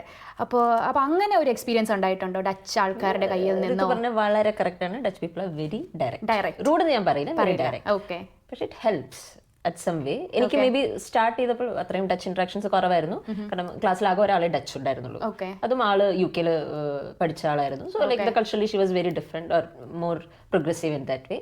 പക്ഷേ അവർ ഡയറക്റ്റ് ആണെന്നുള്ളത് നമുക്ക് ഡേ 1 ഇൻട്രൊഡക്ഷൻ ഫെമിലിയറൈസേഷൻ സെഷൻസിൽ ഇതെല്ലാം പറയുന്നുണ്ട്. ഓക്കെ, ഇവിടെ സൈക്ലിംഗ് വളരെ ഇമ്പോർട്ടന്റ് ആണ്, സൈക്ലിംഗ് റൂട്ടിൽ കയറി നടക്കരുത്, ഇങ്ങനത്തെ എല്ലാ ബേസിക് ടിപ്സും അവർ നമുക്ക് കോളേജിൽ നിന്ന് തരുന്ന പോലെ തന്നെ കൂട്ടത്തിൽ പറഞ്ഞൊരു കാര്യമാണ്. ഡച്ച് ആൾക്കാർ നിങ്ങളുടെ മുഖത്ത് നോക്കിയ കാര്യം പറയും, മൈൻഡ് ചെയ്യരുത്. പക്ഷേ പേഴ്സണൽ എക്സ്പീരിയൻസിൽ എനിക്ക് തോന്നുന്നു, അപ്പാർട്ട് ഫ്രം ഇഫ് ഞാൻ എൻ്റെ കാര്യം കൃത്യമായിട്ട് നോക്കുകയാണെങ്കിൽ they are not coming and interfering in your things. ആ ഒരു പ്രൈവറ്റ് സ്പേസ് എപ്പോഴും ഉണ്ട് നമുക്ക്. നമ്മൾ എന്താണ് ചെയ്യുന്നത്, നമ്മൾ വേറൊരാളെ ബുദ്ധിമുട്ടിക്കാത്തിടത്തോളം അവർ വന്നതിനകത്ത് ഒന്നും പറയാൻ പോകുന്നില്ല. അത് നമ്മൾ ചെയ്യുമ്പോഴാണ് ഓക്കെ, ഒരു റൂൾ ഉണ്ട്, നമ്മൾ സൈക്ലിംഗ് ലൈനിൽ കൂടെ നടക്കരുത്. നമ്മൾ അതിൽ കൂടെ നടക്കുമ്പോൾ അവർ നമ്മൾ തട്ടിയിട്ടിട്ട് പോയിട്ട് തെറി വിളിക്കുന്നതിൽ നമുക്ക് പറയാൻ പറ്റില്ല. അപ്പൊ ആ ഒരു രീതിയിൽ എനിക്ക് തോന്നുന്നു Netherlands is more about you follow the rules, no one is going to bother you. Okay, and ഡയറക്ട്നെസിന്റെ എനിക്ക് തോന്നുന്നു വർക്ക് വൈസ് അത് കുറെ ഹെൽപ്പ് ചെയ്യാറുണ്ട്. It's about how you take the feedback. Maybe അതും എനിക്ക് MBA ഞങ്ങൾക്കൊരു സെഷൻ ഉണ്ടായിരുന്നു. സോ MBA ഒന്ന് ഞാൻ പറഞ്ഞ പോലെ ഈ പേഴ്സണൽ ലീഡർഷിപ്പ് ഡെവലപ്മെന്റ് RSMന്റെ ഒരു one of the biggest strengths എന്ന് വേണേൽ പറയാം. അതിൽ വേറൊരു കാര്യമാണ് career counselling. It is very similar to therapy എന്ന് പറയാൻ പറ്റില്ല. They are just there to listen to you. അവർ ചോദിക്കും okay, how do you feel, എന്താണ് നിങ്ങളുടെ കരിയർ ഇത് നോക്കുന്നത്, ഓർ എന്താണ്, ചുമ്മാ നമ്മൾ ചെന്നിരിക്കുമ്പോഴേക്കും which colour are you feeling today, ഇതാണ് ആദ്യത്തെ ക്വസ്റ്റ്യൻ. കേൾക്കുമ്പോൾ ആദ്യം എനിക്ക് മനസ്സിലാവുന്നുണ്ടല്ലോ ചേച്ചി എന്താണ് ഉദ്ദേശിച്ചത്. സോ അങ്ങനെയുള്ള രീതിയിലൊക്കെ തുടങ്ങി പിന്നെ സംസാരിക്കുന്നത്. ആൻഡ് എനിക്ക് കൗൺസിലിംഗ് അല്ലെങ്കിൽ തെറപ്പി അങ്ങനത്തെ ഒരു ഇതിൽ നിന്നൊക്കെ എന്താണ് എനിക്ക് കിട്ടുക എന്നുള്ളത് എനിക്ക് വളരെ ഞാൻ ക്ലൂലെസ് ആയിരുന്നു ആ ഒരു സമയത്ത്. മേ ബി ബിക്കോസ് അല്ലെങ്കിലേ എനിക്ക് കുറച്ച് ഹാപ്പി ഗോ ലക്കി നേച്ചർ ആയതുകൊണ്ട് ഞാൻ അവിടെ പോയിട്ട് ഓക്കെ എന്റെ സമയം കളയാനാണ് ചേച്ചി ഇരിക്കുന്നത് എന്നുള്ള രീതിയിലാണ് ഞാൻ പോയിരുന്നത്. പക്ഷെ അവിടെ പോയിരുന്നതിന് ശേഷമാണ് എനിക്ക് മനസ്സിലാവുന്നത് ഓക്കെ, സംസാരിക്കുമ്പം she was defining many things about me which I didn't know. Okay, so എങ്ങനെയാണ് വർക്കിംഗ് കൾച്ചർ, എങ്ങനെയാണ് യുവർ വർക്കിംഗ് നേച്ചർ എന്നൊക്കെ ചോദിച്ചു. അപ്പോൾ ഞാൻ ഓക്കെ ഇങ്ങനെയാണ് ലീഡർഷിപ്പ് എടുക്കാൻ താല്പര്യമുണ്ടോ, എങ്ങനെ ഇത്രയും നാൾ വർക്ക് ചെയ്തിരിക്കുന്നത് എല്ലാം കേട്ടിട്ട് she reply to me saying okay, ഇത്രയും കേട്ടെന്ന് എനിക്ക് ഒന്നേ പറയാനുള്ളൂ, you are a really good wing woman. Okay, ഞാൻ പിന്നെ വീട്ടിൽ പോയിരുന്ന് ആലോചിച്ചപ്പോൾ ശരിയാണല്ലോ. കാരണം എനിക്ക് എപ്പോഴും ഒരു ടീം ലീഡ് ഉണ്ടെങ്കിൽ ആളെ ഹെൽപ്പ് ചെയ്യുന്നത് okay to get that output, അതിന് എന്തൊക്കെ ചെയ്യണം അതെല്ലാം സെറ്റ് ചെയ്ത് അതിൽ ആര് ക്രെഡിറ്റ് എടുക്കുന്നു അങ്ങനത്തെ കാര്യങ്ങളൊന്നും ഞാൻ അത്ര ബോദർ ചെയ്യാറില്ല. ഒരു സ്ഥലത്തോട്ട് നമ്മൾ എത്തണം, നമുക്കൊരു ഔട്ട്പുട്ട് നമ്മൾ ഉദ്ദേശിക്കുന്നുണ്ട്, ഒരു ടീം അതിനുവേണ്ടി വർക്ക് ചെയ്യാണ്. സോ അതിനുള്ള കാര്യങ്ങളെല്ലാം ഒപ്പിക്കുക, നമ്മൾ കറക്റ്റായിട്ട് എത്തിക്കുക, ഇഫ് സമ്മൺ ഇസ് സ്ട്രഗ്ലിംഗ് അവരെ ഹെൽപ്പ് ചെയ്യുക, ഇങ്ങനത്തെ കാര്യങ്ങൾ എപ്പോഴും ഞാൻ വളരെ ഫോക്കസ്ഡ് ആയിരുന്നു. അങ്ങനെ നോക്കുമ്പോൾ പുള്ളിക്കാരി ഇതെല്ലാം കേട്ടിട്ട് പറഞ്ഞപ്പോൾ ഞാൻ പിന്നെ ഞാൻ അതിൽ കുറച്ചും കൂടി maybe I was putting in more effort. ഞാൻ കുറച്ചുകൂടി ഇൻവെസ്റ്റ് ചെയ്യാൻ തുടങ്ങി ടൈം. എന്താ അത് ഓപ്ഷനാണ് ക്ലാസ്, നമുക്ക് വേണമെങ്കിൽ എടുക്കാം വേണമെങ്കിൽ എടുക്കണ്ട. അപ്പോൾ ഞാൻ എല്ലാ ആഴ്ചയും അതിന് പോയി തുടങ്ങി. അപ്പൊ ചുമ്മാ സംസാരിക്കുകയാണ് ചെയ്യുന്നത്, ഇപ്പൊ ഇരുന്ന് കത്തി വെക്കുന്ന പോലെ തന്നെ ബേസിക്കലി സംസാരിക്കുകയാണ് അതിനകത്തും ചെയ്യുന്നത്. പക്ഷെ നമുക്ക് പോലും അറിയാത്ത പല കാര്യങ്ങളും അവർ നമ്മളെ പറ്റി പറയുന്ന ഓർ ഇൻ ജനറൽ ആൾക്കാർ പറയുന്ന ഓക്കെ അങ്ങനെയുണ്ട്. And it goes two ways, നമുക്കത് അക്സെപ്റ്റ് ചെയ്ത് നമുക്ക് അതിനകത്ത് വർക്ക് ചെയ്യാം ഓർ ഓക്കെ പോട്ടെ എന്നുള്ളതിൽ എടുക്കാം. ആൻഡ് എനിക്ക് അതിനകത്ത് ഈവൻ വീക്ക്നെസ് പറയുമ്പോഴും ആക്സെപ്റ്റ് ചെയ്ത് വർക്ക് ചെയ്യാൻ നമ്മൾ റെഡി ആണെങ്കിൽ this Dutch directness issue will not come up. ഒരാളൊരു ഫീഡ്ബാക്ക് പറയുമ്പോൾ okay you did a shit job എന്നൊരാൾ പറഞ്ഞു കഴിഞ്ഞാൽ അത് ശരിയാണെങ്കിൽ ഓക്കെ അക്സെപ്റ്റ് ചെയ്ത് അത്രേ ഉള്ളൂ. ആ രീതിയിൽ നമ്മൾ എടുക്കുകയാണെങ്കിൽ I think we can live around it. Okay. അപ്പൊ എനിക്കാണെങ്കിൽ അങ്ങനെ പ്രത്യേകിച്ച് ഒരു നെഗറ്റീവ് എക്സ്പീരിയൻസ് ആയിട്ട് എനിക്ക് പറയാനില്ല. Okay, Dutch people R direct, അത് ഓക്കെ എപ്പോഴെങ്കിലും നമുക്ക് ഫീഡ്ബാക്ക് കിട്ടും. എനിക്കിങ്ങനെ ഒരു ഫീഡ്ബാക്ക് എൻ്റെ കൂടെ പഠിച്ച കുട്ടി പറഞ്ഞിട്ടുണ്ട്, that I was rude or I was too direct for her. പക്ഷെ പുള്ളിക്കാരി ഡച്ചാണ്, എന്നിട്ട് എൻ്റെ അടുത്ത് ഇങ്ങനെ ഞാൻ റൂഡ് എന്ന് പറഞ്ഞാൽ ഇങ്ങനെ ഓക്കെ മേ ബി ഞാനിങ്ങനെ പറയുമ്പോൾ മേ ബി ഒന്ന് കൺസിഡർ ചെയ്തിട്ട് ഇങ്ങനെ can you please do that, അല്ലാതെ you do that I do this എന്ന് പറയാതെ അങ്ങനെ ഒരു ഫീഡ്ബാക്ക് കിട്ടിയതല്ലാതെ എനിക്ക് അങ്ങനെ നെഗറ്റീവ് എക്സ്പീരിയൻസ് ഉണ്ടായിട്ടില്ല. പക്ഷേ ഇവിടെ റേസിസം അനുഭവിച്ച ആൾക്കാരുണ്ട് എന്ന് കുറച്ച് ഇങ്ങനെ കേട്ടിട്ടുണ്ട്. അപ്പോൾ ഞാനോർത്ത് ഇനി നമുക്കും നമ്മുടെ സർക്കിളിലും ഇങ്ങനെ ആർക്കെങ്കിലും ഒക്കെ ഇങ്ങനെ ചെയ്തിട്ടുണ്ടോ എന്ന് നോക്കുമ്പോൾ അങ്ങനെ ആരും ചെയ്തിട്ടില്ല, അങ്ങനെ ആർക്കും വന്നിട്ടില്ല.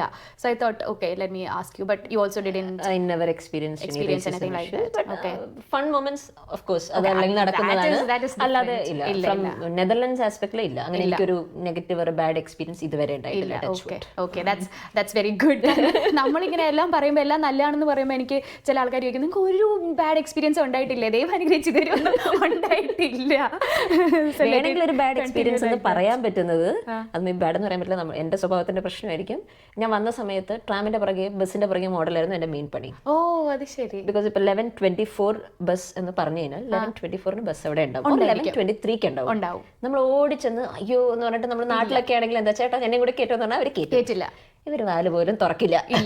ഞാനിങ്ങനെ വന്ന് ലിറ്ററലി ഞാൻ ആ ചേട്ടനൊന്ന് കിട്ടി ചേട്ടാ പ്ലീസ് എന്നുള്ള ലിക്കിൽ ഒരുപാട് തവണ നിന്നിട്ട് അതൊരെനിക്കൊരു കുറച്ച് ഇനീഷ്യലി അത് മനസ്സിലാക്കാൻ എനിക്ക് കുറച്ച് സമയമെടുത്തു. പിന്നെ എനിക്ക് മനസ്സിലായി ഓക്കെ നമ്മൾ ഡച്ച് ആൾക്കാരെ പറ്റി പറയുമ്പോൾ Dutch very particular about the time. Yes they are always on time. 11:24 means 11:24. അത് നമ്മുടെ പ്രശ്നമാണ്, അപ്പോൾ എന്റെ പ്രശ്നമാണ് ഞാൻ സമയത്തിന് ഇവിടെ ഇല്ലാത്തത്. അതെനിക്ക് കുറച്ച് ക്ലാരിറ്റി വരാനും ഒക്കെ ആ ടൈമിന്റെ ഇന്ത്യൻ ടൈമിൽ നിന്ന് മാറി ഡച്ച് ടൈമിലോട്ട് വരാൻ ഞാൻ കുറച്ച് സമയം എടുത്തു.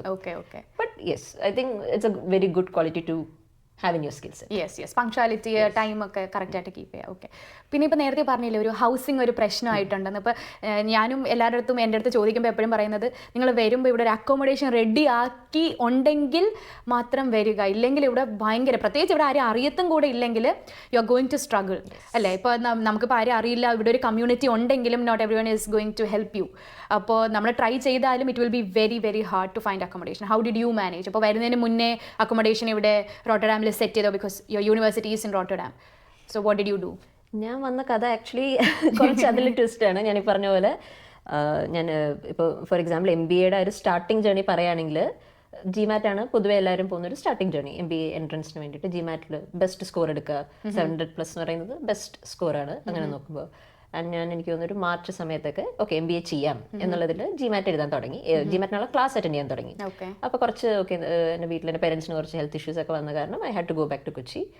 അപ്പോൾ കുറച്ച് ക്ലാസ് ബ്ലോക്കായി. ഞാൻ തിരിച്ച് ബാംഗ്ലൂർ എത്തിയപ്പോഴേക്കും ഇറ്റ് വാസ് ഓൾമോസ്റ്റ് സെപ്റ്റംബർ.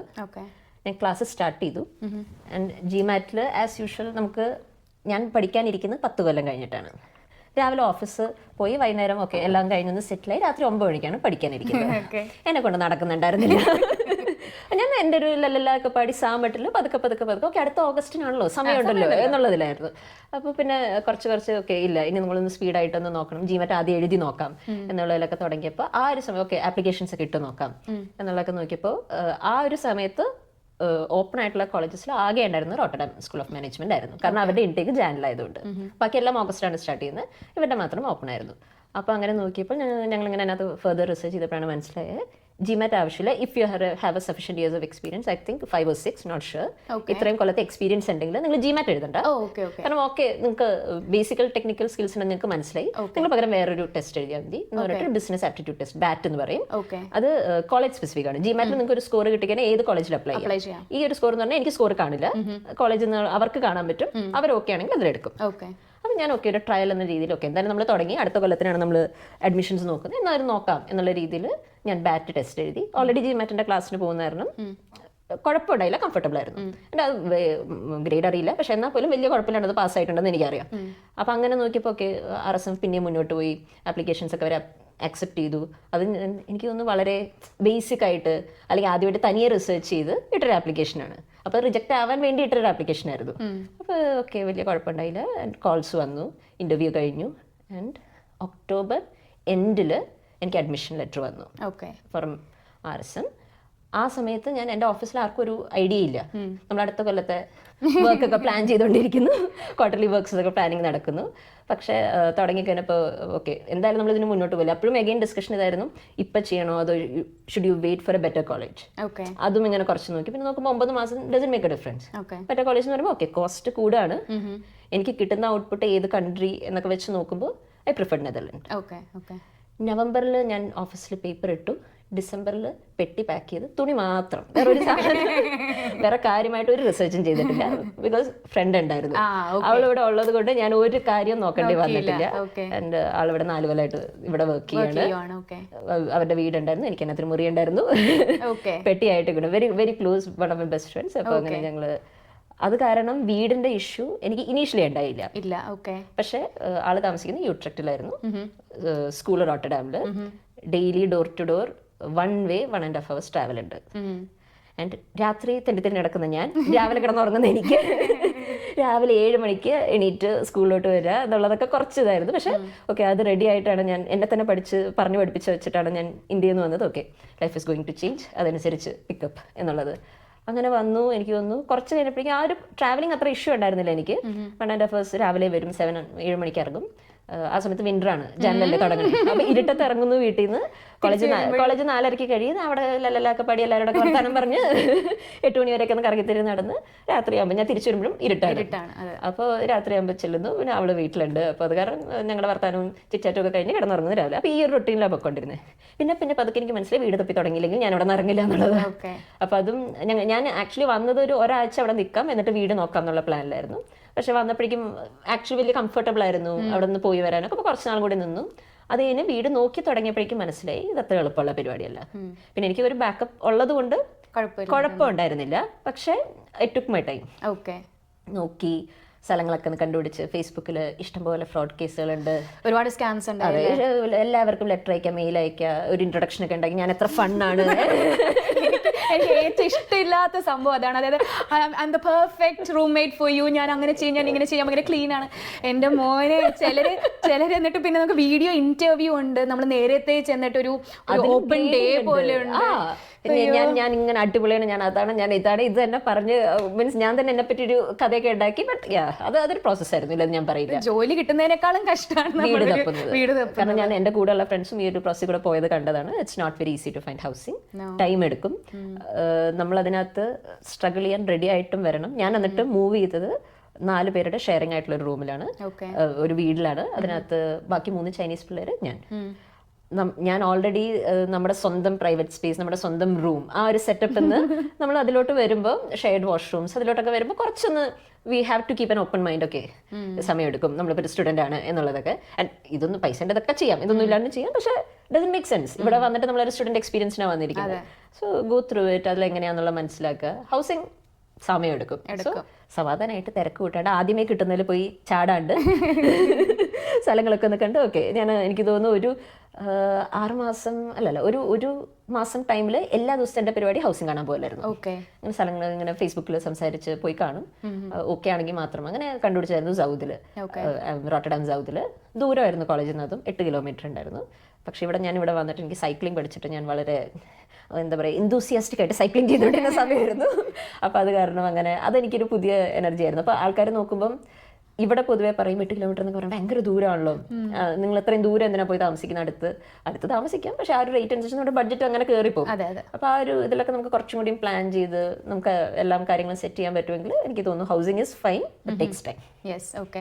അപ്പോൾ ഇപ്പോൾ ഇവിടെ ഫ്രണ്ട്സ് ഒന്നും ഇല്ലാത്ത ഒരു കുട്ടി ചോദിക്കുവാണ്, അപ്പോൾ ഹൗസിംഗ് കിട്ടിയിട്ട് വരണോ അത് ഇവിടെ വന്നിട്ട് സെറ്റ് ആക്കാവോ എന്ന് ചോദിച്ചാൽ വാട്ട് വുഡ് യു സേ? ഇവിടെ ആരും അറിയില്ല, റിസർച്ച് നടത്തണം. അതിൽ ഞാൻ പറയുകയാണെങ്കിൽ ഇപ്പോൾ ഞാൻ ഇതിനകത്ത് ആഡ് ആയത് വളരെ ലേറ്റ് ആയിട്ടുണ്ട്. മലയാളി ഗ്രൂപ്പ്സ് ഇഷ്ടം പോലെ ഉണ്ട് നമുക്കിവിടെ. ആൾക്കാർ ഹെൽപ്പ് ഔട്ട് ചെയ്യാൻ റെഡിയാണ്. നമ്മൾ ചോദിച്ചു കഴിഞ്ഞാൽ ഇന്ന ഹൗസിംഗ് ഉണ്ടോ. ആൻഡ് ഇവിടെ പൊതുവെ ആളുകൾ സ്പേസുകളിൽ റെന്റ് ഔട്ട് ചെയ്യാനായിട്ട് ഇഷ്ടംപോലെ ഉണ്ട്. ഫാമിലീസ് തന്നെ അവരുടെ ഒരു റൂം റെന്റ് ഔട്ട് ചെയ്യുക, അതൊക്കെ വളരെ നോർമലാണ് ഇവിടെ. നമ്മൾ ഒരു വേറൊരു ഫാമിലിയിലൂടെ താമസിക്കുന്നത്. അപ്പൊ അങ്ങനത്തെ രീതിക്കൊക്കെ പോകാൻ വളരെ എളുപ്പമാണ്. പക്ഷെ അതിനുള്ള നമ്മൾ എഫേർട്ട് ഇടണം, റിസർച്ച് നടത്തണം, ആൾക്കാരായിട്ട് കണക്ട് ചെയ്യുക, ലിങ്ക്ഡിനിൽ കണക്ട് ചെയ്യുക, ഫേസ്ബുക്കിൽ കണക്ട് ചെയ്യുക, സംസാരിക്കുക, ഗ്രൂപ്പുകളിൽ ആഡ് ചെയ്യിപ്പിക്കുക. അതിൽ നമ്മൾ ഓക്കെ ഞാൻ ഇന്ന സ്ഥലത്തു നിന്നാണ് വരുന്നത്, it's like A give and take. നമുക്ക് ആ ഗ്രൂപ്പിൽ ചോദിക്കാറുണ്ട് പൊതുവെ ഇതുപോലെ ഇപ്പോൾ ആരെങ്കിലും വരുന്നുണ്ടെങ്കിൽ ഇന്നൊരു സാധനം കൊണ്ടുവരാൻ പറ്റുമോ. വളരെ നോർമലായിട്ട് ഐ തിങ്ക് മലയാളികൾ പൊതുവെ ഇവിടെ ഹെൽപ്പ് ചെയ്യാറുണ്ട്. നമ്മളൊരു പ്രവാസിയാണ് എന്തൊക്കെ പറഞ്ഞാലും പുറത്തൊരു സ്ഥലത്താണ് നമുക്കൊരു ഹെൽപ്പ് വേണമെന്ന് പറഞ്ഞു കഴിഞ്ഞാൽ ഞാൻ ആ ഗ്രൂപ്പിൽ പൊതുവെയുള്ള ഗ്രൂപ്പുകളിൽ കാണാറുണ്ട്. ആൾക്കാർ എപ്പോഴും ഭയങ്കര അപ്രണ്ട് ആണ്. ഓക്കെ ഞങ്ങൾ ഉണ്ട് ഹെൽപ്പ് ചെയ്യാൻ എന്നുള്ളത്. ഇൻഫർമേഷൻ ഒക്കെ ആണെങ്കിലും ചോദിച്ചു കഴിഞ്ഞാൽ എനിക്ക് ഒരുപാട് ഫ്രണ്ട്സിന്റെ എക്സ്പീരിയൻസ് ഉണ്ട്. അവര് വന്ന് ഇങ്ങനെ ഗ്രൂപ്പുകളിൽ പരിചയപ്പെട്ട ആൾക്കാരായിട്ട് വെരി ക്ലോസ് ഫ്രണ്ട്സ്. അവർ ഹൗസിംഗ് കണ്ടുപിടിക്കാൻ ഹെൽപ്പ് ചെയ്യുന്നത്. And they have remain close friends after that. Completely നമ്മളെ പോലെ തന്നെ ഒരു ഐഡിയ ഇല്ലാണ്ട് ഗ്രൂപ്പിൽ പരിചയപ്പെട്ട് has become very good friends. I think in that way Netherlands is good. ആൾക്കാർ കുറച്ചും കൂടി ഇവിടെ വന്നിരിക്കുന്ന ആളുകൾ കുറച്ചും കൂടി ആ ഒരു വാം കൾച്ചർ എടുത്തിട്ടുണ്ടെന്ന് എനിക്ക് തോന്നുന്നു. Okay alright. പിന്നെ സൈക്ലിംഗ് പഠിച്ചിട്ടാണോ വന്നത്, അത് വന്നിട്ട് പഠിക്കേണ്ടി വന്നു? എന്താണ് സംഭവം? ഞാൻ വളരുന്ന പ്രായത്തിൽ സ്പോർട്സിൽ മൊട്ടയായിരുന്നു. സ്പോർട്സ് എന്ന് പറഞ്ഞാൽ ഒരാളൊരു താക്കോൽ ഇങ്ങനെ എറിഞ്ഞാൽ പോലും ഞാൻ ക്യാച്ച് പിടിക്കില്ല. എന്നെ കൊണ്ട് മറ്റുള്ള പരിപാടിയായിരുന്നില്ല. അതെനിക്ക് വളരെ നല്ല അവയർനെസ് ഉള്ളത് കൊണ്ട് ഇങ്ങനെയുള്ള പണിക്കൊന്നും ഞാൻ പോയിട്ടില്ല. അത് എൻ്റെ അപ്പൻ എന്നെ കൊണ്ട് പറ്റണ രീതിയിലൊക്കെ ശ്രമിച്ചു സൈക്കിൾ പഠിപ്പിക്കാൻ, ഞാൻ ചെയ്തിട്ടില്ല. ഇവിടെ വന്നു കഴിഞ്ഞപ്പോഴേക്കും ഡെയിലി ബസ്സിന് പോവുകയാണെങ്കിൽ 4 യൂറോ, ഞാൻ യൂട്രക്ട് നിന്ന് വരികയാണെങ്കിൽ ആ സമയത്ത് ഫ്രണ്ടിന്റെ സൈക്കിൾ ഉണ്ട്, അവള് വർക്ക് ഫ്രം ഹോം ആണ്. ആ സൈക്കിളിൽ ഞാൻ പോവുകയാണെങ്കിൽ ആ 4 യൂറോ എനിക്ക് ലാഭിക്കാം, 2 ക്രോസാൻഡ് കഴിക്കാം. എനിക്ക് പറയുന്നതിൽ ഒരു മോശം തോന്നുന്നില്ല. അതന്നെയായിരുന്നു എന്റെ മോട്ടിവേഷൻ. പക്ഷെ that was A good motivation. എനിക്ക് എപ്പോഴും ഇങ്ങനെ നോക്കുമ്പോൾ ചെറുതായിട്ട് എന്തെങ്കിലും നമ്മൾ എന്തെങ്കിലും ഒരു സാധനം വിട്ടു കൊടുക്കുന്നുണ്ട്, ഞാൻ ഇത് പഠിക്കാൻ വേണ്ടി എൻ്റെ മെന്റൽ ഹെൽത്ത് ഞാൻ കൊടുക്കുന്നുണ്ട്. കാരണം അത്ര എളുപ്പമായിരുന്നില്ല. അതും ഈ പ്രായത്തിൽ സൈക്ലിംഗ് പഠിക്കുക എന്ന് പറയുമ്പോൾ മനസ്സിലാ സമയത്ത് ഇൻഷുറൻസ് പോലും ഇല്ല ദൈവമേ എന്നുള്ള തോട്ടൊക്കെ എൻ്റെ തലയിൽ പോകരുത്. കാരണം ഇവർ ഹെൽപ്പ് ചെയ്യും. ഞാൻ സൈക്കിൾ ചവിട്ടാൻ പഠിക്കുമ്പോൾ ഇവർ പുറകെ ഓടുക. അപ്പോൾ അവരുടെ കൂടെ ലിറ്ററലി നമ്മൾ സിനിമയിലൊക്കെ കാണുന്ന പോലെ ഈ പ്രായത്തിൽ ഒരാൾ നമ്മളെ ഹെൽപ്പ് ചെയ്യാന്ന് പറയുമ്പോൾ നമുക്ക് ഇങ്ങനെ ഒത്തിരി ഇതാണ്. അപ്പോൾ ഞാനിങ്ങനെ വേണോ വേണ്ടോ ചെയ്യണോ എന്നുള്ളത് ഒരു പ്രോസസ്സിൽ കൂടെ ഒക്കെ പോകുമ്പോഴേക്കും ഇല്ല, ഇവിടെ നമുക്ക് ഇവിടെ വന്നിട്ട് സൈക്ലിംഗ് പഠിച്ചില്ലെങ്കിൽ പിന്നെ എന്താ കാര്യം? ഇവിടെ ആൾക്കാർ ഓഫീസിൽ പോകുന്നത്, എൻ്റെ ഓഫീസിൽ തന്നെ ഞാനിപ്പോൾ കാണുന്നുണ്ട് 15-30 കിലോമീറ്റർ ഇലക്ട്രിക് സൈക്കിളിലാണ് വരുന്നത്. എന്നാൽ പോലും cycling is a big part of their life. ഇവിടെ നിങ്ങൾക്ക് അതിനുള്ള അവന്യൂസ് ഉണ്ട്, സെപ്പറേറ്റ് ട്രാക്ക് ഉണ്ട്, ഇൻഫ്രാസ്ട്രക്ചർ എല്ലാം ഉണ്ട്. അപ്പൊ ഇന്ത്യയിൽ എനിക്ക് പറയാൻ 100 എക്സ്ക്യൂസ് ഉണ്ടായിരുന്നു. ഓക്കെ, സ്കൂളിലോട്ട് പോകുമ്പോൾ ഹൈവേ ക്രോസ് ചെയ്യണം പറയാനായിട്ടുള്ള, സൈക്കിൾ പൊക്കി ഹൈവേ ക്രോസ് ചെയ്യാൻ പാടാ. ഇവിടെ അതൊന്നും പറയാനില്ല. അപ്പൊ പിന്നെ വൈ നോട്ട് എന്നുള്ളതായിരുന്നു. അപ്പൊ ഞാനിങ്ങനെ നോക്കി എന്റെ പൈസ ലാഭിക്കുന്നുണ്ട്. അങ്ങനെ നോക്കുമ്പോൾ ആ സമയത്ത് വന്ന സമയത്ത് ഫോർ എക്സാമ്പിൾ എനിക്ക് അറിയില്ലായിരുന്നു ക്രോസാൻഡ്സ് ആർ വെരി ചീപ്പ്. ഓക്കെ, ഞാൻ ആകെ കാണുന്ന ട്രെയിൻ സ്റ്റേഷൻസ് ആണ്. കാരണം രാവിലെ ഇറങ്ങി വൈകുന്നേരമാണ് വരുന്നത്. ആൻഡ് ട്രെയിൻ സ്റ്റേഷനിൽ ഈ സാധനങ്ങൾ എക്സ്പെൻസീവ് ആണ്. എനിക്കത് അറിയില്ലായിരുന്നു ഡിഫറൻസ്. എനിക്ക് 4 times പ്രൈസ് ആണ് ട്രെയിൻ സ്റ്റേഷനിൽ. ഞാൻ ആ 4 times പ്രൈസ് കൊടുത്തിട്ടായിരുന്നു ഞാൻ വാങ്ങിച്ചു കഴിച്ചത്. അപ്പൊ എനിക്ക് നോക്കിയപ്പോൾ അത് കുറച്ചുകൂടി ഒരു മോട്ടിവേഷൻ ആയിരുന്നു. സൈക്ലിംഗ് പഠിക്കുകയാണെങ്കിൽ ഡസന്റ് മാറ്റർ, ഞാൻ ഒരു ക്രോസാൻഡ് വാങ്ങിച്ചു കഴിക്കാം, പക്ഷെ ഞാൻ അവിടെ 2 യൂറോ ലാഭിച്ചിട്ടുണ്ട് എന്നുള്ളതായിരുന്നു എന്റെ ഒരു മോട്ടിവേഷൻ. അത് എനിക്ക് തോന്നുന്നു എല്ലാ സമയത്തും എന്റെ ബ്രെയിൻ ഇങ്ങനെ പറ്റിച്ചാണ് ഞാൻ ഓരോന്ന് പഠിക്കുന്നത്.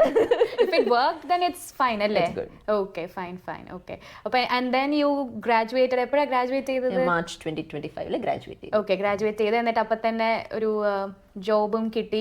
കൺഗ്രാറ്റുലേഷൻസ്. ഇപ്പോൾ how was your job search? ആ ഒരു ജേർണി എങ്ങനെയായിരുന്നു? സോ ഞാൻ MBA സ്റ്റാർട്ട് ചെയ്ത സമയത്ത് എനിക്ക് ഇന്റേൺഷിപ്പിന് പോകണം എന്നുള്ളൊരു ഐഡിയ ഉണ്ടായിരുന്നില്ല. I think I was more clueless in that way. Internship വേണോ വേണ്ടയോ? ആൻഡ് ഞങ്ങളുടെ സ്കൂളിൽ നിന്ന് എനിക്ക് തോന്നുന്ന ആ സമയത്ത് നിങ്ങൾ ഇന്റേൺഷിപ്പിനൊന്നും പോകണ്ട, നേരെ ജോബ് ആപ്ലിക്കേഷൻ പോയാൽ മതി എന്നുള്ളൊരു കുറച്ചും കൂടി ഗൈഡൻസാണ് പറഞ്ഞിരുന്നത്. ഫൈനാൻസിൽ ആ സമയത്ത് പ്രൈവറ്റ് ഇക്വിറ്റിയിൽ ഒരു ഇന്റേൺഷിപ്പ് ഓപ്പർച്യൂണിറ്റി വന്നു ക്ലാസ്സിൽ. ആൻഡ് എനിക്ക് പ്രൈവറ്റ് ഇക്വിറ്റി എപ്പോഴും ട്രൈ ചെയ്യണമെന്നുണ്ടായിരുന്നു. സോ അങ്ങനെ അപ്ലൈ ചെയ്തു, എനിക്ക് ഇന്റേൺഷിപ്പ് കിട്ടി. ഞാൻ till my graduation in March ഞാൻ അവരുടെ കൂടെ ഇന്റേണായിട്ട് വർക്ക് ചെയ്യായിരുന്നു. അപ്പോൾ ആ സമയത്ത് തന്നെ ബാക്കി കാര്യങ്ങളും ജോബ് സെർച്ചും ഞാൻ ഫോക്കസ് ചെയ്തിരുന്ന കൂടുതലും ഇൻ്റർവ്യൂ എക്സ്പീരിയൻസ്. എത്ര ആപ്ലിക്കേഷൻ ഇടാൻ പറ്റും അത്ര ആപ്ലിക്കേഷൻ ഇടുക, ടൈലർ ചെയ്തിടുക. CV ടൈലറിങ് ഇവിടെ വളരെ ഇമ്പോർട്ടൻ്റ് ആണ്. നെറ്റ്വർക്ക് ചെയ്യുന്നത് വളരെ ഇമ്പോർട്ടൻ്റ് ആണ്. നിങ്ങൾ ഈവൻസിന് പോവുക, ആൾക്കാരോട് സംസാരിക്കാൻ അറിയണം, നമ്മളെ പ്രസൻറ്റ് ചെയ്യാൻ അറിയണം നന്നായിട്ട്. അപ്പോൾ അങ്ങനെയുള്ള സോഫ്റ്റ് സ്കിൽസിലായിരുന്നു ഞാൻ ആ ഒരു മാർച്ച് വരെ ഞാൻ അതിൽ നന്നായി വർക്ക് ചെയ്തു. മോക്ക് ഇൻ്റർവ്യൂസ് എടുക്കുക, അതിലത്ര നന്നായിട്ട് ഞാൻ വർക്ക് ചെയ്തില്ലെങ്കിലും എനിക്ക് തോന്നുന്നു മോക്ക് ഇൻ്റർവ്യൂസിൽ ഞാൻ എപ്പോഴും മോശമായിരുന്നു. പക്ഷേ എന്നാൽ പോലും ഇങ്ങനെയുള്ള കാര്യങ്ങൾ എനിക്ക് മോശമാണ്, അല്ലെങ്കിൽ എനിക്ക് നന്നായിട്ട് അറിയില്ല, എൻ്റെ കംഫർട്ട് സോണിന് പുറത്തുള്ള കാര്യങ്ങളാണ്. ഇതിലൊക്കെ ആയിരുന്നു കുറച്ചും കൂടിയും പുഷ് ചെയ്തുകൊണ്ടിരുന്നത്. ഓക്കെ, ഇത് ചെയ്യണം, ഇന്റർവ്യൂവിന് വേണ്ടി ഇത് പഠിക്കണം. അപ്പോൾ ടച്ച് കുറച്ച് പഠിക്കാൻ തുടങ്ങി. ബേസിക്സ് ഡുവലിംഗോ ആണെങ്കിൽ പോലും ഓക്കെ, അത്ര നാളും ഡുവലിംഗോ പോലും എനിക്ക് അറിയില്ലായിരുന്നു. അപ്പോൾ കുറച്ച് ടച്ച് കൂടി പഠിക്കാൻ തുടങ്ങി, എങ്ങനെയൊക്കെ ചെയ്യണം. അപ്പോൾ അത് മാർച്ച് വരെ ഞാൻ നല്ലൊരു റിസർച്ച് ചെയ്തു. ആൻഡ് മാർച്ച് വരെ കിട്ടുന്ന എല്ലാ ഇന്റർവ്യൂ ഞാൻ അപ്ലൈ ചെയ്തു, മീൻസ് അറ്റൻഡ് ചെയ്തിട്ടുണ്ട്. എൻ്റെ ജോബ് റോൾ ആയിരിക്കില്ല, എൻ്റെ സാലറി പാക്കേജ് ആയിരുന്നു ഉണ്ടാവില്ല, പക്ഷെ എല്ലാം അറ്റൻഡ് ചെയ്തിട്ടുണ്ട്. അങ്ങനെ എനിക്ക് ഒരു ഐഡിയ ആയി അപ്പോഴേക്കും. ഓക്കെ, എങ്ങനെയാണ് ഇവിടെ ഇന്റർവ്യൂ പ്രോസസ്സ്, അവർക്ക് എന്താ വേണ്ടേ, എന്താ അവർ സംസാരിക്കാൻ ഉദ്ദേശിക്കുന്നത്. ഇവിടെ പൊതുവെ ഇതൊരു കോഫി ചാറ്റ് പോലെയാണ്. ഇറ്റ്സ് നോട്ട് ലൈക്ക് നമുക്ക് ടെക്നിക്കലി ഗ്രില്ലിംഗ് അല്ല. നമുക്കറിയാവുന്ന കാര്യങ്ങൾ നമ്മൾ ചെയ്തിരിക്കുന്ന പണി കൃത്യമായിട്ട് അവരോട് പറഞ്ഞാൽ മതി, അവർക്ക് മനസ്സിലാവും. നമ്മളതിനകത്ത് ഒന്നും പൊക്കി പറയേ താഴ്ത്തി പറയേ ഒന്നും ചെയ്യേണ്ട കാര്യമില്ല. കൃത്യമായിട്ട് അവർക്ക് വേണ്ട ഒരു കാലിബർ നമുക്കുണ്ടോ എന്നുള്ളത് അവർക്ക് അതിൽ നിന്ന് തന്നെ ക്ലിയർ ആണ്. എനിക്കത് മാർച്ചിന് ശേഷം എൻ്റെ ഇന്റേൺഷിപ്പ് കഴിഞ്ഞപ്പോഴേക്കും then I started to apply only for the focus jobs. എനിക്ക് ആ ജോബ് വേണം, എനിക്ക് പറ്റിയതാണ് ആ ജോബ്, എൻ്റെ സാലറി റേഞ്ചിലും എല്ലാത്തിലും കൃത്യമായിട്ട് വരുന്നുണ്ട്, ലൊക്കേഷനൊന്നും കുഴപ്പമില്ല, അങ്ങനെയാണെങ്കിൽ മാത്രമായിരുന്നു അപ്ലൈ ചെയ്തിരുന്നത്. അതൊന്നും എനിക്ക് കൂടുതൽ റിസൾട്ട്സ് ഉണ്ടായിരുന്നു. അതും ഒരു ജോബ് ആപ്ലിക്കേഷൻ ഇടുമ്പോൾ തന്നെ നമ്മൾ ആ കമ്പനിയിൽ ഒരാളായിട്ട് നെറ്റ്വർക്ക് ചെയ്യുക, കമ്പനി എങ്ങനെയാണെന്ന് അറിയുക. വെള്ളം കുടിച്ചോ? ആ, കണ്ടിന്യൂസ് ആയിട്ട് വർത്താനം പറയുന്നുണ്ട്. കമ്പനി കൾച്ചറിൽ പറയുന്നത്. അപ്പോൾ അതിനകത്ത് ഇവിടെ എനിക്ക് തോന്നുന്നു നെതർലൻഡ്സിൽ ജോബ് ഫിറ്റിനേക്കാളും കൂടുതൽ company fit is very important. നമ്മൾ കമ്പനികളുടെ കൾച്ചർ വളരെ ഡിഫറെൻ്റ് ആണ് ഇന്ത്യ വെച്ച് നോക്കുമ്പോൾ. ഇവിടെ എല്ലാവരും they have a vision in mind. അവർ ആ വിഷന് വേണ്ടി വളരെ ക്ലിയർലി വർക്ക് ചെയ്യാൻ റെഡി ആയിട്ടുള്ള ആൾക്കാരാണ്. ആൻഡ് അവർക്കും അങ്ങനെ വർക്ക് ചെയ്യാൻ റെഡി ആയിട്ടുള്ള ആൾക്കാരെ മതി ടീമിൽ. അവർ നോക്കുന്നത് അത് തന്നെയാണ്, നിങ്ങൾ കൾച്ചറലി ഈ കമ്പനിക്ക് ഒരു ഫിറ്റ് ആണോ. അപ്പോൾ ഒരു ആപ്ലിക്കേഷൻ ഇടുമ്പോൾ തന്നെ അതിൻ്റെ കൂട്ടത്തിൽ ആ കമ്പനിയിൽ വർക്ക് ചെയ്യുന്ന ആൾക്കാരോട് സംസാരിക്കുക, എങ്ങനെയാണ് വർക്കിംഗ് കൾച്ചർ, കൊളാബറേറ്റീവ് ആണോ, നിങ്ങൾ ടീംസ് തമ്മിൽ നമ്മൾ ഇൻഫർമേഷൻ ഷെയറിങ്, പ്രത്യേകിച്ച് ഫൈനാൻസ് കൂടിയാണ്, നമുക്ക് അറിയണം എങ്ങനെയാണ് ടീംസ് തമ്മിൽ സംസാരിക്കുന്നത്. അപ്പോൾ അതൊക്കെ ഒന്ന് പറഞ്ഞു കഴിയുമ്പോഴേക്കും ഓക്കെ, എത്ര മീൻസ് ആൾക്കാർ കൂടുതലും ആ കമ്പനിയിൽ ലോങ് ടൈം തന്നെ വർക്ക് ചെയ്യുന്നതാണോ, ഒരു ഐഡിയ കിട്ടും, ഓക്കെ ഇതെനിക്ക് കൊള്ളില്ല എങ്ങനെയാണെന്നുള്ളത്. അപ്പോൾ അത് വെച്ചിട്ട് ഓക്കെ പിന്നെ മുന്നോട്ട് പോകുന്നത് ഇൻ്റർവ്യൂവിൽ like you can decide how well you perform. അത് കഴിഞ്ഞ് എനിക്ക് തോന്നുന്നു ഒരു 1-2 months pretty decent interview calls വന്നു. നോട്ട് ലൈക്ക് കുറേ, പക്ഷെ ഇവിടുത്തെ ഒരു നമ്പറിന് എനിക്ക് തോന്നുന്നു ഒരു 30 ആപ്ലിക്കേഷൻ ഇട്ടെന്ന് എനിക്ക് ഒരു കോൾ വന്നിട്ടുണ്ട്. ഓക്കെ, എന്റെ ഒരു ഇത് നോക്കി കഴിഞ്ഞാൽ എനിക്കും ഏകദേശം അതുപോലെ very good number in Netherlands market എനിക്ക് തോന്നുന്നു. കാരണം ഞാൻ അതിനു മുമ്പ് മാർച്ചിന് മുമ്പ് ചുമ്മാ കണ്ടതിലൊക്കെ അപ്ലൈ ആയിരുന്നു. എൻ്റെ ഒരു ടെംപ്ലേറ്റ് ഇതുണ്ട്, റെസ്യൂമേ ഉണ്ട്, അതെൻ്റെ എല്ലാ ATS സ്കോറും ക്ലിക്ക് ചെയ്യും എന്നുള്ളത് എല്ലാത്തിലും അപ്ലൈ ആയിരുന്നു. ഒരു 300 ആപ്ലിക്കേഷൻ ഇട്ടതെന്ന് എനിക്കൊരു 4 ഇൻ്റർവ്യൂ വന്നിട്ടുണ്ടാവും. അതിലും ചിലത് ഇങ്ങനെ ഓക്കെ HR ആയിട്ട് കോൾ ഉണ്ടാവും, ആദ്യം സാലറി ചെക്സും കാര്യങ്ങളും ഹൗസ് കീപ്പിംഗ് ചെക്കിംഗ് ഒക്കെ ഉണ്ടാവും. ചിലത് ക്ലിക്കാവും, ചിലത് ക്ലിക്കാവില്ല. പക്ഷേ ടേൺ ഔട്ട് റേഷ്യോ വളരെ കുറവായിരുന്നു. ഇത് ഞാൻ ഫോക്കസ് ചെയ്ത് അതിന് വേണ്ടിയിട്ടിരുന്ന് അത് ആ ഒരു കമ്പനി കണ്ടുപിടിച്ച് ആൾക്കാരോട് നെറ്റ്വർക്ക് ചെയ്ത് റെഫറൽ നോക്കി അങ്ങനെയൊക്കെ ചെയ്യുമ്പോഴേക്കും turn out ratio is really good. പക്ഷേ then again it's a full time job. ലിങ്ക്ഡിനിൽ ഇരുന്ന് ജോലി തപ്പുന്നത് അതും അത് തന്നെ ഒരു ജോലിയാണ്. ആരും നിങ്ങളെ നോക്കാനില്ല, ആരും നിങ്ങളെ ചീത്ത വിളിക്കാനില്ല. നിങ്ങൾ തന്നെ എണീറ്റിരുന്ന് നിങ്ങൾ തന്നെത്താൻ സ്വയം മോട്ടിവേറ്റ് ചെയ്ത് അവിടെ വന്നിരിക്കണം. അത് അത്ര എളുപ്പമുള്ള പരിപാടിയല്ല. ആൻഡ് നമ്മൾ നോക്കുമ്പോൾ കൂട്ടത്തിലുള്ള ആൾക്കാർക്ക് ജോലി കിട്ടുകയാണ്. ചിലർക്ക് വളരെ നേരത്തെ കിട്ടും, ചിലർ ഒരുപാട് സ്ട്രഗിൾ ചെയ്യും. അതിലും സാലറി പാക്കേജുകളിൽ പല വ്യത്യാസങ്ങളുണ്ടാവും. അപ്പോൾ അതൊരു നമ്മളെ പ്രൊവോക്ക് ചെയ്യുന്ന, മെന്റലി പ്രൊവോക്ക് ചെയ്യുന്ന ഒരു കാര്യമാണ് ഇൻ ജനറൽ. ഒരു 90% ആൾക്കാർക്കും ഓക്കെ എനിക്ക് ജോലി ആയിട്ടില്ല, ബാക്കി എല്ലാവരുടെ ആവുന്നുണ്ട്, ഞാൻ കുറച്ച് സ്ലോ ആവുന്നുണ്ട് എന്ന് പറഞ്ഞാലും പക്ഷെ എന്താ ചെയ്യേണ്ടത് അതറിയില്ല. ആ ഒരു സിറ്റുവേഷനിൽ നിൽക്കുമ്പോൾ അതൊരു കുറച്ച് ട്രബിളിംഗ് ആയിട്ടുള്ള സിറ്റുവേഷൻ ആണ്. അപ്പോൾ ആ ഒരു മെന്റൽ സ്ട്രെങ്ത് വേണം. ഓക്കെ ഞാൻ എന്റെ പണി ചെയ്താൽ മതി, ജോലി വന്നോളൂ എന്നുള്ളത്. അതാണ് ആലീസിന്റെ ഒരു വരുമ്പോ വരട്ടെ, റഷ് ഒന്നുമില്ല, എനിക്ക് കിട്ടുമ്പോ കിട്ടും, കിട്ടാതെ എവിടെ പോവാൻ. ഞാനൊക്കെ അങ്ങനെയല്ല, എന്റെ ദൈവം എനിക്ക് ജോലി വേണം. ഞാനൊക്കെ ഭയങ്കര അഗ്രസീവ് ആയിട്ട് നല്ലൊരു കാര്യം, ഭയങ്കര എനിക്ക് പിന്നെ ഒരുപാട് എക്സ്പീരിയൻസ് ഒരുപാടൊന്നും ഇല്ലായിരുന്നു.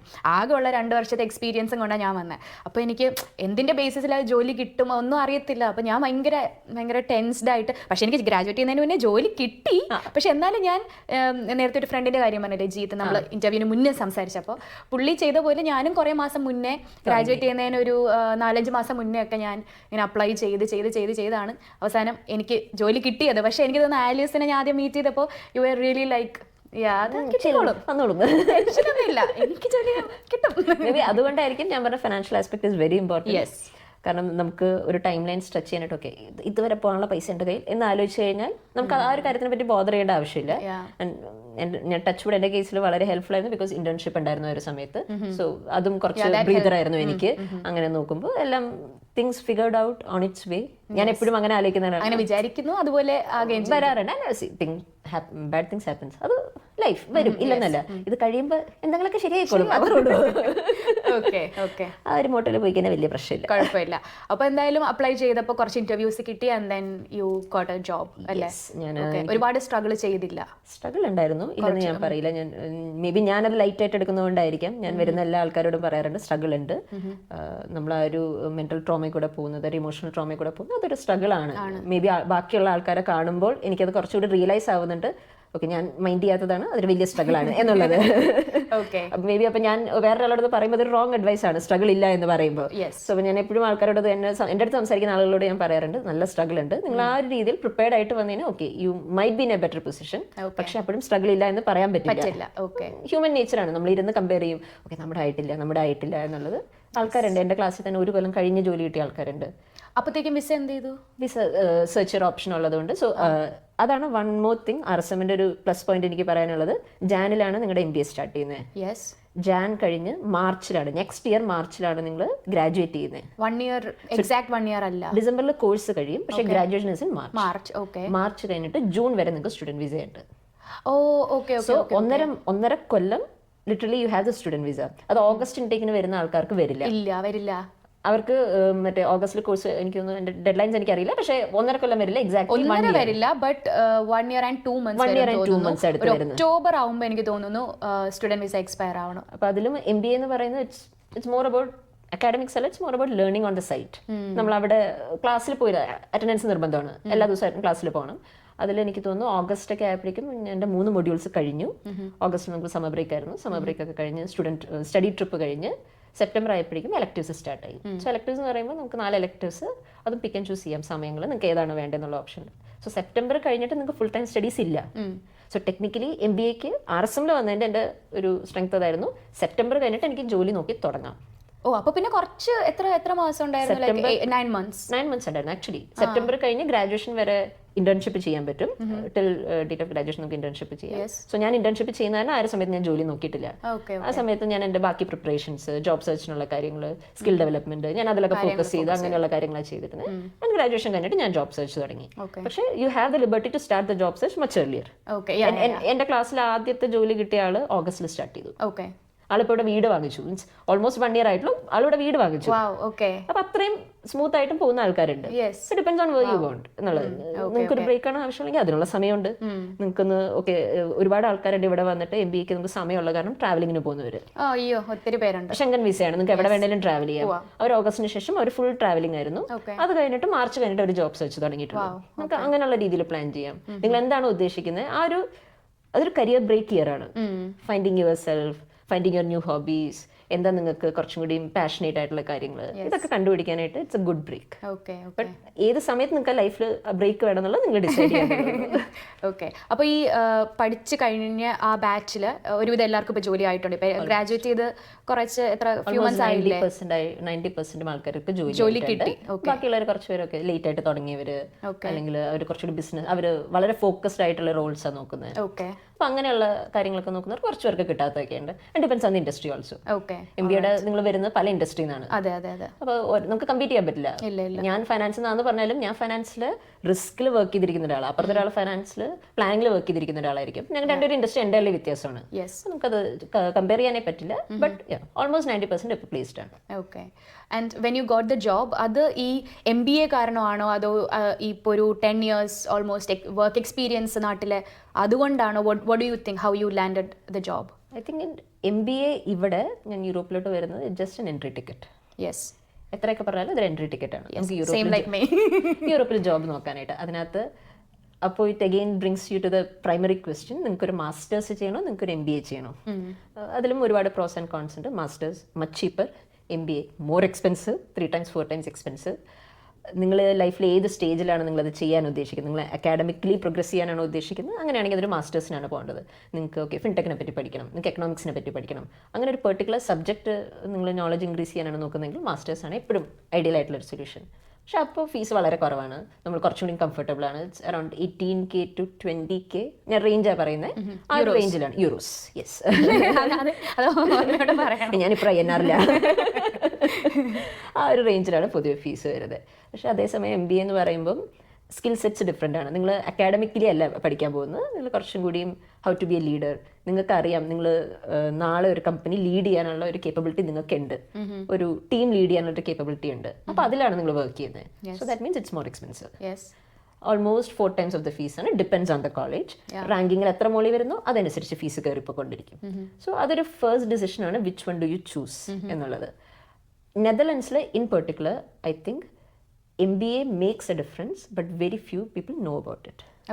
അവർക്ക് മാസ്റ്റേഴ്സ് അറിയാം, MBA നിങ്ങൾക്ക് ഓക്കെ ഇത്ര എക്സ്പീരിയൻസ് കഴിഞ്ഞിട്ടാണ് വരുന്നത്, ഞങ്ങളുടെ ഫോക്കസ് വേറെയാണ്, നമ്മൾ ഉദ്ദേശിക്കുന്നത് നമ്മൾ വർക്ക് ചെയ്തിരിക്കുന്ന നമ്മുടെ സ്കിൽസിലാണ് കൂടുതൽ, ഇങ്ങനെയുള്ള കാര്യങ്ങൾ ആൾക്കാർക്ക് അത്രയും അറിയില്ല. മേ ബി അത് ഒരു ഞാൻ തെറ്റായിരിക്കും, പക്ഷേ ഒരു കൺട്രി സ്പെസിഫിക് ആയിട്ടുള്ള കാര്യം കൂടി ആയിരിക്കും. കാരണം ഇവിടെ ആളുകൾ in general they start working at A very young age. Part time jobs, part time അല്ലെങ്കിൽ ബാച്ചിലേഴ്സ് കഴിഞ്ഞ് മാസ്റ്റേഴ്സ് കഴിഞ്ഞ് ഒരു 21-22 ആകുമ്പോഴേക്കും ഒരു വർക്ക് ചെയ്ത് തുടങ്ങി. കാരണം നിങ്ങളുടെ ബാച്ചിലേഴ്സ് മാസ്റ്റേഴ്സ് ഒരുമിച്ച് ചെയ്യാനുള്ള ഓപ്ഷൻ ഉണ്ട്. സോ ഒരു യങ് ഏജിൽ തന്നെ അവർ ഇന്റേൺഷിപ്പ് ഒക്കെ ആയിട്ട് സ്റ്റാർട്ട് ചെയ്യും. അവർക്ക് ഓൾറെഡി ഒരു പ്രൊഫഷണൽ ലൈഫ് അറിയാം ആ ഒരു ഏജിൽ തന്നെ.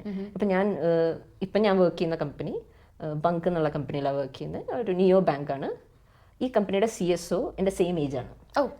ചീഫ് സ്ട്രാറ്റജി ഓഫീസർ എൻ്റെ സെയിം ഏജ് ആണ്. ചീഫ് സസ്റ്റൈനബിലിറ്റി അതായത് മാനേജ്മെന്റിൽ സിയുടെ തൊട്ട് താഴെ വരുന്ന ആളാണ് CSO. എൻ്റെ സെയിം ഏജിലാണ് പുള്ളിക്കാരി. അപ്പൊ നമുക്ക് അത് കാണുമ്പോൾ പുതിയ ആൾക്കാർ ഞാനിങ്ങനെ ജോയിൻ ചെയ്യുന്ന കാണുമ്പോൾ അവരോടൊക്കെ സംസാരിക്കുമ്പോൾ അവർ ഓൾറെഡി അവർ ചെയ്തിരിക്കുന്ന വർക്കിൽ ഓക്കെ ഞാൻ ജൂനിയർ ആണ്, എനിക്ക് ഇത്ര അറിയുള്ളൂ, അങ്ങനെയൊന്നും അല്ല. അവർ ചെയ്തിരിക്കുന്ന വർക്കിൽ അവർ വളരെ പക്കയാണ്. അവരത് എന്താ പറയുക ഫുൾ എഫേർട്ട് ഇട്ടാണ് ചെയ്യുന്നത്. അപ്പോൾ ആ ഒരു വർക്ക് എത്തിക്സ് ഭയങ്കര ഡിഫറെൻ്റ് ആണ് ഇവിടെ. എനിക്ക് അങ്ങനെ നോക്കുമ്പോൾ ഓക്കെ ആൾക്കാർ കുറച്ചുകൂടി എന്തെങ്കിലും കാണിച്ച് സബ്മിറ്റ് ചെയ്യുക അങ്ങനത്തെ കാര്യങ്ങളല്ല. നമ്മൾ ചെയ്യുന്ന പണി കൃത്യമായിട്ട് എനിക്കത് എപ്പോഴും മേ ബി ഞാൻ വർക്ക് ചെയ്ത് വന്നിരിക്കുന്നത് എൻ്റെ സീനിയേഴ്സിൻ്റെ ഒരു ട്രെയിനിങ് ആയിരിക്കാം. നമ്മളൊരു കാര്യം സബ്മിറ്റ് ചെയ്ത് കഴിഞ്ഞാൽ വേറൊരാളെ കൊണ്ട് അതിനകത്ത് പണിയെടുപ്പിക്കരുത്. പണിയെടുപ്പിച്ച് കഴിഞ്ഞാൽ അതിന്റെ പ്രശ്നം. അടിപൊളി തറവായിട്ട് ഇത് നടക്കൊന്നുമില്ല എന്നാൽ പോലും നല്ലൊരു മോട്ടോണ് അത് വെക്കാനായിട്ട്. അപ്പൊ എനിക്ക് തോന്നുന്നു അത് that something I could really see in Netherlands or in European countries in general. അവരൊരു കാര്യം ചെയ്ത് കഴിഞ്ഞാൽ they put the heart into it. Okay വൃത്തിക്ക് ചെയ്യണം എന്നുള്ളത്. അപ്പൊ അങ്ങനെയൊക്കെ നോക്കുമ്പോൾ I think job market is very different. നമ്മൾ എവിടെ പറഞ്ഞാൽ അതാ ഞാൻ ഇങ്ങനെ ആലോചിക്കുകയാണ്. നമ്മൾ ചോദിച്ച എന്തായിരുന്നു ഇത് എന്തിലോട്ടാ പോകുന്നത് ഇങ്ങനെ ഇങ്ങനെ ആലോചിച്ച് വരികയായിരുന്നു. ഞാൻ ചോദിച്ചത് how did U land this job, what do you think, like ഈ എക്സ്പീരിയൻസ് ആണോ ഹെൽപ്പ് ചെയ്തത് അതോ ഇൻ പെർട്ടിക്കുലർ ഈ MBA കാരണമാണോ ജോലി ക്വസ്റ്റ്യൻ ഇത് പറഞ്ഞു ഇത് എവിടെ മാസ്റ്റേഴ്സ് പറഞ്ഞു തുടങ്ങി അതാണ് ഉണ്ടായത്. ഓക്കെ ഇല്ല ടേക്ക് ഞാൻ ക്വസ്റ്റ്യനിലോട്ട് തിരിച്ചോട്ടെ എവിടെ അല്ല പറഞ്ഞു തീർന്നോ? ഒപ്പിക്കാം. മാസ്റ്റേഴ്സ് ആണോ MBA ആണോ? ഓക്കെ. അപ്പോൾ കാരണം ഞാൻ ചോദിക്കാൻ കാരണം ഇപ്പം എനിക്ക് കിട്ടിയ ജോലി എനിക്ക് തോന്നുന്നു എനിക്ക് കിട്ടാൻ മെയിൻ കാരണം എനിക്ക് ആ സിമിലർ പ്രോജക്റ്റിൽ എനിക്ക് ഇന്ത്യയിൽ വർക്ക് എക്സ്പീരിയൻസ് ഉണ്ടായിരുന്നു. ഓൾമോസ്റ്റ് 1 year ഞാനൊരു സിമിലർ പ്രോജക്റ്റിൽ വർക്ക് ചെയ്തിട്ടുണ്ട്. അപ്പോൾ എൻ്റെ ഒരു ഇത് വെച്ചിട്ട് അതുകൊണ്ടാണ് എനിക്ക് ഇപ്പോഴത്തെ ജോലി കിട്ടിയത്. Not because I did I did a masters. It definitely helped. ഇവിടെ വരാൻ അത് ഹെൽപ്പ് ചെയ്തു, ഈ ഒരു പൊസിഷൻ അപ്ലൈ ചെയ്യാൻ അത് ഹെൽപ്പ് ചെയ്തു. പക്ഷേ ഈ ജോലി കിട്ടാനുള്ള മെയിൻ റീസൺ ഒരു സിമിലർ പ്രോജക്റ്റിൽ ഞാൻ വർക്ക് ചെയ്തിട്ടുണ്ട്. ആ സിമിലർ കാര്യങ്ങളെ പറ്റി ചോദിച്ചാൽ എനിക്ക് അറിയായിരുന്നു. Because I worked on that. അതെന്നെ ഇവിടെ മാസ്റ്റേഴ്സിൽ പഠിപ്പിച്ചിട്ടില്ലായിരുന്നു. അപ്പോൾ അതുകൊണ്ടാണ് ഞാൻ ചോദിക്കുന്നത്, is it like that for you too? അപ്പോൾ നമ്മൾ പറഞ്ഞ പോലെ തന്നെ അതിനകത്ത് ഐ തിങ്ക് MBA എന്നുള്ളതും masters or MBA doesn't make a difference. അതൊരു എൻട്രി ടിക്കറ്റ് ആണ് ഇൻ ദാറ്റ് വേ. ഞാനിപ്പോൾ വർക്ക് ചെയ്യുന്നത് internal auditor in credit risk എന്ന റോളിലാണ്. Internal auditor is something which is related to CA. എൻ്റെ ക്വാളിഫിക്കേഷൻ വെച്ച് ഞാൻ നാട്ടിൽ ചെയ്തിരിക്കുന്നത് സ്റ്റാർട്ട് ചെയ്തിരിക്കുന്ന ഓഡിറ്റിംഗിലാണ്. അങ്ങനെ നോക്കുമ്പോൾ it's something that is related to my basic qualification. Credit risk ഞാൻ ഇത്രയും നാളും വർക്ക് ചെയ്തിരുന്നത് ഫൈനാൻസ് ആൻഡ് ക്രെഡിറ്റ് റിസ്ക് എന്ന് പറയുന്നത് എൻ്റെ സ്പെഷ്യലൈസേഷനാണ് ബാങ്കിങ്ങിലുള്ളത്. സോ അതിൻ്റെ രണ്ടിൻ്റെയും ഒരു കോമ്പിനേഷൻ ജോലിയാണ് എനിക്കിപ്പോൾ കിട്ടിയിരിക്കുന്നത്. അപ്പോൾ very clearly it's based on my previous experience. പക്ഷേ ഇവിടെ വന്നിരിക്കുന്ന മാസ്റ്റേഴ്സ് എവിടെ ഹെൽപ്പ് ചെയ്യുന്നതെന്ന് വെച്ച് കഴിഞ്ഞാൽ ഇപ്പോൾ ഫോർ എക്സാമ്പിൾ ഞാനിപ്പോൾ വർക്ക് ചെയ്യുന്ന കമ്പനി അവരൊരു ജോബ് പോസ്റ്റിംഗ് ഇടുകയാണെങ്കിൽ ഇന്ത്യയിൽ നിന്നും ഇഷ്ടം പോലെ ആൾക്കാർ അപ്ലൈ ചെയ്യും. അപ്പോൾ അവരുടെ ഈ recently they had put a posting saying 3,000 people applied from all around the world. And we took 2 or 3 people. അപ്പോൾ one of the criteria എന്ന് പറയാൻ പറ്റില്ല, one of the criteria is whether you are already in Netherlands, whether you already have a stay or like address in Netherlands ഉണ്ടെങ്കിൽ okay എന്തിനാ വന്നിരിക്കുന്നത് അതൊക്കെ അവർ പിന്നെ നോക്കും. അപ്പം ഞാൻ നോക്കുമ്പോൾ MBA or masters doesn't matter, അതെനിക്കൊരു എൻട്രി ടിക്കറ്റ് ആണ്. അപ്പോൾ ഓക്കെ എൻ്റെ ഫസ്റ്റ് ഫിൽറ്ററിൽ ഓക്കെ ഇന്റർവ്യൂവിന് വിളിക്കാം, ആളുണ്ട്, ക്വാളിഫിക്കേഷൻ ഒക്കെ സെറ്റാണ് എന്നുള്ളത് വരും. അതിൽ ഫെർദർ ഞാൻ നോക്കുമ്പോൾ ചില ജോലികൾക്ക് 3 to 5 years എക്സ്പീരിയൻസ് ആയിരിക്കും, ചില ജോലികൾക്ക് 5 to 7 years എക്സ്പീരിയൻസ് ആയിരിക്കും. അപ്പം എനിക്ക് 10 years എക്സ്പീരിയൻസ് എന്ന് പറഞ്ഞാലും എനിക്ക് ഇന്റർനാഷണൽ എക്സ്പീരിയൻസ് ഇല്ല. അപ്പോൾ അതൊരു വലിയ പോയിന്റ് ആണ്. ഇവിടെയുള്ള ആൾക്കാരെ നോക്കുമ്പോൾ നമ്മൾ എത്രയൊക്കെ പറഞ്ഞാലും നമ്മൾ വലിയ അടിപൊളിയാന്നൊക്കെ പറഞ്ഞാലും we don't know how to work in international setting.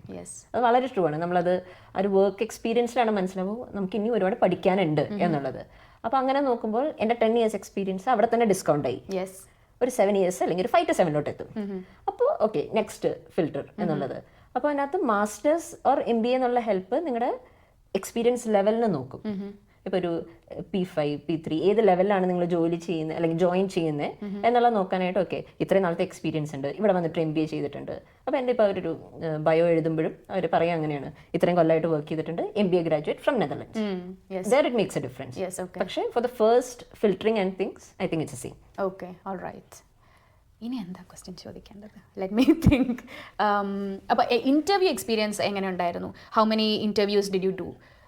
ഒരു ടെക്നിക്കൽ അസസ്മെൻ്റ് ഉണ്ടായിരുന്നോ, അല്ലാതെ ഒരു first HR call, technical assessment, പിന്നെ HR ഇൻ്റർവ്യൂ, ടീമായിട്ടുള്ള ഇൻ്റർവ്യൂ, എങ്ങനെ ഉണ്ടായിരുന്നു? ഇവിടെ പൊതുവെ ഇൻ്റർവ്യൂസിൻ്റെ രീതി എന്ന് പറഞ്ഞാൽ ഫസ്റ്റ് ആസ് യൂഷ്വൽ നമ്മൾ ആപ്ലിക്കേഷൻ ഇടാണ്, ലിങ്ക്ഡിൻ ത്രൂ ഇടാം, ഡയറക്റ്റ് ഇടാം. എല്ലാം മെയിൻ പ്ലാറ്റ്ഫോം എന്ന് പറയുന്നത് ലിങ്ക്ഡിൻ ആണ്. യെസ്.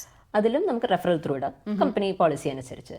ലിങ്ക്ഡിൻ ത്രൂ ഇടുമ്പോൾ again all over the world ആൾക്കാരെല്ലാവരും അപ്ലൈ ചെയ്യും. ഞാനും പണ്ട് ചെയ്തിരുന്നു, ഇന്ത്യയിൽ കിട്ടാതെയാണ് അവസാനം മാസ്റ്റേഴ്സ് സ്വിറ്റ്സർലൻഡിൽ ജോലി അപ്ലൈ ചെയ്താൽ ഇതൊക്കെ ചെയ്തിട്ടുണ്ടായിരുന്നു. ഒത്തിരി പേര് ചെയ്യുന്നുണ്ട്. ഈ ഫിൽറ്ററിംഗ് ഒക്കെ കഴിഞ്ഞ് അപ്പോൾ നമ്മൾ ജോലിക്ക് അപ്ലൈ ചെയ്യുമ്പോൾ തന്നെ നോക്കുമ്പോൾ കാണാം ഓക്കെ 3000 പീപ്പിൾ അപ്ലൈഡ്. അപ്പോൾ തന്നെ നമുക്ക് മനസ്സിലാവും. സോ ആസ് യൂഷ്വൽ എന്താ നമുക്ക് ഇതിനൊക്കെ ഒരു സോഫ്റ്റ്വെയർ ഉണ്ട്. ഇപ്പോൾ ATS സോഫ്റ്റ്വെയർ ട്രാക്കിംഗിലാണ് അവർ നോക്കുന്നത്. നിങ്ങളുടെ ജോബ് റോളും റെസ്യൂമേ ആയിട്ട് ഒരു 90% എങ്കിലും മാച്ച് വരികയാണെങ്കിൽ ഓക്കെ സംവെയർ യുവർ ഇൻ. അതിലും എഗെയിൻ നിങ്ങളുടെ റാങ്കിങ് പോകാം. 90% തന്നെ ഒരുപാട് പേരുണ്ടാവും. അപ്പോൾ ഓക്കെ ഇത് കുറച്ച് റെസ്യൂമേഴ്സ് മുകളിലുണ്ടാവും, കുറച്ച് റെസ്യൂമേഴ്സ് താഴെ ഉണ്ടാവും. അതിൻ്റെ അപ്പ് ആൻഡ് ഡൗൺ ഒക്കെ കഴിഞ്ഞ് ഓക്കെ ഭാഗ്യം നിങ്ങൾക്ക് ഒരു കോള് വരികയാണെങ്കിൽ ഫസ്റ്റ് സാധാരണ വരുന്ന HR-ൻ്റെ മെയിലായിരിക്കും, ഒരു ഹൗസ് കീപ്പിംഗ് മെയിലായിരിക്കും. നിങ്ങളുടെ എന്താ നിങ്ങളുടെ സാലറി റേഞ്ച് ഉദ്ദേശിക്കുന്നത്, എന്താ നിങ്ങളുടെ വിസ സിറ്റുവേഷൻ, സ്പോൺസർഷിപ്പ് വേണോ വേണ്ടയോ, നിങ്ങൾക്ക് റീലൊക്കേഷൻ ആവശ്യമുണ്ടോ, അങ്ങനെയുള്ള ബേസിക് ക്വസ്റ്റ്യൻസ് വെച്ചിട്ട് ഒരു മെയിൽ ഉണ്ടാവും. അതിലൊക്കെ നമ്മുടെ ബഡ്ജറ്റും കാര്യങ്ങളും. ആൻഡ് ഇവിടെ നമ്മൾ നാട്ടിലൊക്കെ ചെയ്യുന്ന പോലെ തന്നെ ഞാനൊരു ഇത്ര എമൗണ്ട് പറയാം, അത് കഴിഞ്ഞ് നെഗോഷിയേറ്റ് ചെയ്ത് ഇത്ര വരെ വരുത്താം, അങ്ങനെയുള്ള പരിപാടികളൊന്നുമില്ല. Like we already spoke about Dutch are very direct. അവർക്ക് ഏത് റേഞ്ച് ആണെന്നുള്ള അവർക്ക് ക്ലിയർ ആണ്. അഡ്വർടൈസ്മെന്റിൽ തന്നെ ഒരു സാലറി വിധം എഴുതിയിട്ടുണ്ടാവും, ഒരു വിധം എത്രയാണ് നിങ്ങളുടെ സാലറി റേഞ്ച് എന്നുള്ള എഴുതിയിട്ടുണ്ടാവും. അതിലും നിങ്ങളുടെ എക്സ്പീരിയൻസ് ലെവൽ അനുസരിച്ച് നമുക്ക് you can command higher less. അപ്പോൾ അത് ഓൾറെഡി ക്ലിയർഡ് ആണെങ്കിൽ പൊതുവെയുള്ള രീതി എന്ന് പറഞ്ഞാൽ ഫസ്റ്റ് ഹയറിംഗ് മാനേജറായിട്ട് ഇന്റർവ്യൂ ഉണ്ടാവും, അതായത് നിങ്ങളുടെ ഇമ്മീഡിയറ്റ് റിപ്പോർട്ടിംഗ് മാനേജർ. ഇന്റർവ്യൂ എന്ന് പറയാനകത്ത് ടെക്നിക്കലായിട്ട് ഒന്നും ഉണ്ടാവാൻ സാധ്യതയില്ല. Just understanding who you are, എങ്ങനെയാണ് as your person, as an individual, നമുക്ക് ടീമിൽ പറ്റുമോ, കൾച്ചറൽ ഫിറ്റ് ആണോ, ആൻഡ് പൊതുവെ അവരുടെ ജോബ് റോൾ കംപ്ലീറ്റ് ആയിട്ട് എക്സ്പ്ലെയിൻ ചെയ്ത് തരും. ഇങ്ങനെയാണ് കാര്യങ്ങൾ, what do they expect out of you, അതൊക്കെയാണ് കൂടുതലും അതിനകത്ത് പറയുന്നത്. അത് കഴിഞ്ഞിട്ട് ഓക്കെ ആ ഒരു ഫസ്റ്റ് ക്ലിയർ കഴിഞ്ഞ് ഓക്കെ വലിയ കുഴപ്പമില്ല എന്ന് മനസ്സിലാക്കി കഴിഞ്ഞാൽ പിന്നെ അങ്ങോട്ട് ടെക്നിക്കലിലോട്ട് തുടങ്ങി. അത് ഡിപ്പെൻസ് അഗൈൻ കമ്പനി വെച്ചിട്ടാണ്. ചിലർ കേസ് സ്റ്റഡിയാണ് ചെയ്യാറ്. കേസ് സ്റ്റഡി എന്ന് പറഞ്ഞാൽ വലിയ ഹൈഫൈ എന്നൊന്നും പറയാനില്ല, എന്നാലും അതിൽ നമ്മൾ നോക്കുന്നത് വെച്ചാൽ ഓക്കെ നിങ്ങൾക്ക് ഒരു പ്രോബ്ലം സോൾവിങ് ആറ്റിറ്റ്യൂഡ് ഉണ്ടോ, അതിനകത്ത് ഒരു കാര്യം നിങ്ങൾക്ക് തന്നു കഴിഞ്ഞാൽ എങ്ങനെ നിങ്ങൾ അതിൻ്റെ സൊല്യൂഷൻ കണ്ടുപിടിക്കും, എങ്ങനെ നിങ്ങൾക്ക് പ്രസൻറ്റ് ചെയ്യാൻ അറിയാം, ഒരാളോട് സംസാരിക്കാൻ അറിയാമോ, ഇങ്ങനെയുള്ള കാര്യങ്ങളാണ്. അതിലും ഒരു കാര്യം അറിയില്ലെങ്കിൽ അറിയില്ല എന്ന് പറയുന്നതിന് ഒരു പ്രശ്നമില്ല, അത് വളരെ ഓപ്പൺ ആണ് അങ്ങനത്തെ കാര്യങ്ങളിൽ. അതിൽ പക്ഷേ നിങ്ങൾക്ക് അറിയില്ലാത്തൊരു സിറ്റുവേഷനിൽ നിങ്ങൾ എങ്ങനെ പുറത്തു വന്നു, അതാണ് അവർക്ക് അറിയേണ്ടത്. അപ്പോൾ മിക്ക കമ്പനികളിലും ഒരു കേസ് സ്റ്റഡി റൗണ്ട് ഉണ്ടാവാറുണ്ട്. Then one interesting thing is നിങ്ങളുടെ ടീമിലുള്ള വേറൊരാളായിട്ട് നിങ്ങൾക്ക് ഇന്റർവ്യൂ കാണും, which is quite nice. Team dynamics എല്ലാം മാച്ച് ആയി പോകുമെന്ന് അറിയാൻ വേണ്ടി. കാരണം ഞാൻ വന്ന ബാക്ക്ഗ്രൗണ്ടിൽ ഞാൻ ഒരിക്കലും അങ്ങനെ കണ്ടിട്ടില്ല. നമ്മളൊരു ടീം ലീഡായിട്ട് അങ്ങനെ ഉള്ളതായിട്ട് അറിവില്ല, എനിക്കും അറിയില്ല. മേ ബി നമ്മളിങ്ങനെ അന്വേഷിക്കുമായിരിക്കും ഇങ്ങനെ ആളെ എങ്ങനെയാ എന്നുള്ളത്. അല്ലാതെ ഓക്കെ ഒരു ടീം മെമ്പറുടെ അടുത്ത് സംസാരിച്ചിട്ട് ആൾക്ക് നമ്മൾ സിങ്ക് ആവുന്നുണ്ടോ എന്നുള്ളത് റിയലി ഗുഡ് പോയിന്റ്. കാരണം നമ്മൾ അവരായിട്ടാണ് കൂടുതൽ ടൈം സ്പെൻഡ് ചെയ്യാറുള്ളത്. അപ്പോൾ അവരുടെ ഒരു ഇന്റർവ്യൂ എന്ന് പറയാൻ പറ്റില്ല, കോഫി ചാറ്റ്. ബേസിക്കലി ഒരു കോഫി ചാറ്റ് ഉണ്ടാവാറുണ്ട്. ഓക്കെ എങ്ങനെയാണ് ബാക്ക്ഗ്രൗണ്ടും കാര്യങ്ങളും, എന്താ ഉദ്ദേശിക്കുക, എന്തൊക്കെ നിങ്ങളുടെ ഹോബി, വീക്കെൻഡ്സ് എങ്ങനെ സ്പെൻഡ് ചെയ്യുന്നു, ബേസിക്കലി ഇതൊക്കെ തന്നെയാണ്. അത് കഴിഞ്ഞ് ഓക്കെ അവിടെ നിങ്ങൾ ഓക്കെയാണ്, കൾച്ചറൽ ഫിറ്റ് ഒക്കെ ഓക്കെ ആണെങ്കിൽ ഫർദർ ഒരു പൊതുവേ ഇവിടെ അത്രയും ഹൈറാർക്കിക്കൽ അല്ലാത്ത കാരണം CEO മാനേജ്മെന്റ് ആയിട്ട് തന്നെയാണ് നമുക്ക് നെക്സ്റ്റ് ഇന്റർവ്യൂ വരുന്നത്. അത് അവർ നമ്മൾ കുറച്ച് എക്സ്പീരിയൻസ് ഉള്ള ആൾക്കാർ അങ്ങനെയൊന്നുമില്ല. CEO CFO ആരാണേലും വന്ന് ഡയറക്റ്റ് ആയിട്ട് സംസാരിക്കുന്നു. They are very warm, they are very welcoming to the team. അവർ നമ്മളൊരു വലിയ വാല്യുബിൾ അഡീഷൻ ആയിട്ടാണ് നമ്മളെ തന്നെ കൺസിഡർ ചെയ്യുന്നത്. It prompts you to take more ownership. Okay ഞാൻ പണി ചെയ്യുന്നത് കൃത്യമായിട്ട് ചെയ്യണം. ഒരു വിസിബിലിറ്റി ഉണ്ട്. നമുക്ക് എന്തെങ്കിലും ഒരു കാര്യം ഓപ്പൺ ആയിട്ട് സംസാരിക്കാനും ഒരു പുതിയ ചേഞ്ച് കൊണ്ടുവരാനും like you have more avenues here. Definitely. അപ്പോൾ എൻ്റെ ക്വസ്റ്റ്യൻ എന്തായിരുന്നു? ഇന്റർവ്യൂ പ്രോസസ് എങ്ങനെയായിരുന്നു? അപ്പോൾ ഓവറോൾ നല്ല എക്സ്പീരിയൻസ് ആയിരുന്നു. കുറേ മൾട്ടിപ്പിൾ ലെവൽസ് ഓഫ് ഇന്റർവ്യൂ ഉണ്ട്. കമ്പയർ ടു ഇന്ത്യ ഇവിടെ ഇന്റർവ്യൂ കുറച്ചും കൂടിയും ലെങ്തി ആണ്. It takes longer time and it takes more levels. പക്ഷേ അവർ they want to make the right hire. Right hire. Yes so അതിൽ നമുക്ക് അതിനകത്ത് കോംപ്രമൈസ് ചെയ്യേണ്ടതില്ല. അവർ വളരെ ക്ലിയർ ആണ്. ഒരാളെ എടുത്തു കഴിഞ്ഞാൽ ഞങ്ങളെല്ലാം ഓക്കെ ഇന്ന ആള് ഞങ്ങൾക്ക് സെറ്റാണ് എന്നുള്ളത് നോക്കിയിട്ടാണ് അവർക്ക് എടുക്കേണ്ടത്. സോ ആ ഒരു ഇതിൽ നോക്കുമ്പോൾ interview is A longer process. അപ്പോൾ അത് കാരണം നമ്മൾ ഇത് മൈൻഡിൽ വെക്കണം. ഞാൻ ഇന്ന് ഇന്റർവ്യൂ തുടങ്ങി നാളെ ജോലി തുടങ്ങും എന്നുള്ള പരിപാടി ഇല്ല. അത് it takes time. For example ഞാൻ ഇപ്പോൾ ജോയിൻ ചെയ്തിരിക്കുന്ന കമ്പനി ഞാൻ ജനുവരിയിൽ എൻ്റെ ഇന്റർവ്യൂ തുടങ്ങിയത്. I joined for job in June. അത് മേ ബി ഞാനും കുറച്ച് ഡിലേ ആക്കി ഗ്രാജുവേഷനും ഇതൊക്കെ. പക്ഷേ ഇറ്റ്സ് ക്വൈറ്റ് നോർമൽ ഹിയർ. ആ ഒരു ലോങ്ങർ ഡ്യൂറേഷൻ ഓഫ് ഇന്റർവ്യൂ. പക്ഷേ നല്ല പ്ലസന്റ് ആയിട്ടുള്ള ഒരു വെരി ഗുഡ് എക്സ്പീരിയൻസ്. നമുക്ക് ഒരു സ്ട്രെസ് ഡ്രില്ലിംഗ് ഇന്റർവ്യൂ അതൊന്നുമില്ല. Very good experience. നിങ്ങൾ ഒരു നോർമൽ കോൺവെർസേഷൻ, ഒരു കാപ്പി കുടിക്കുമ്പോൾ ഓക്കെ ഒരു നോർമൽ കോൺവെർസേഷൻ എന്നുള്ളതാണ്. So it makes you feel nice. പക്ഷേ at the same time you are not sure whether you getting the job also. But you become comfortable അല്ലേ? നല്ല രീതിക്ക് ഒരു കോൺഫിഡൻസ്, അങ്ങനെ സ്ട്രെസ് ഒന്നും വേണ്ട.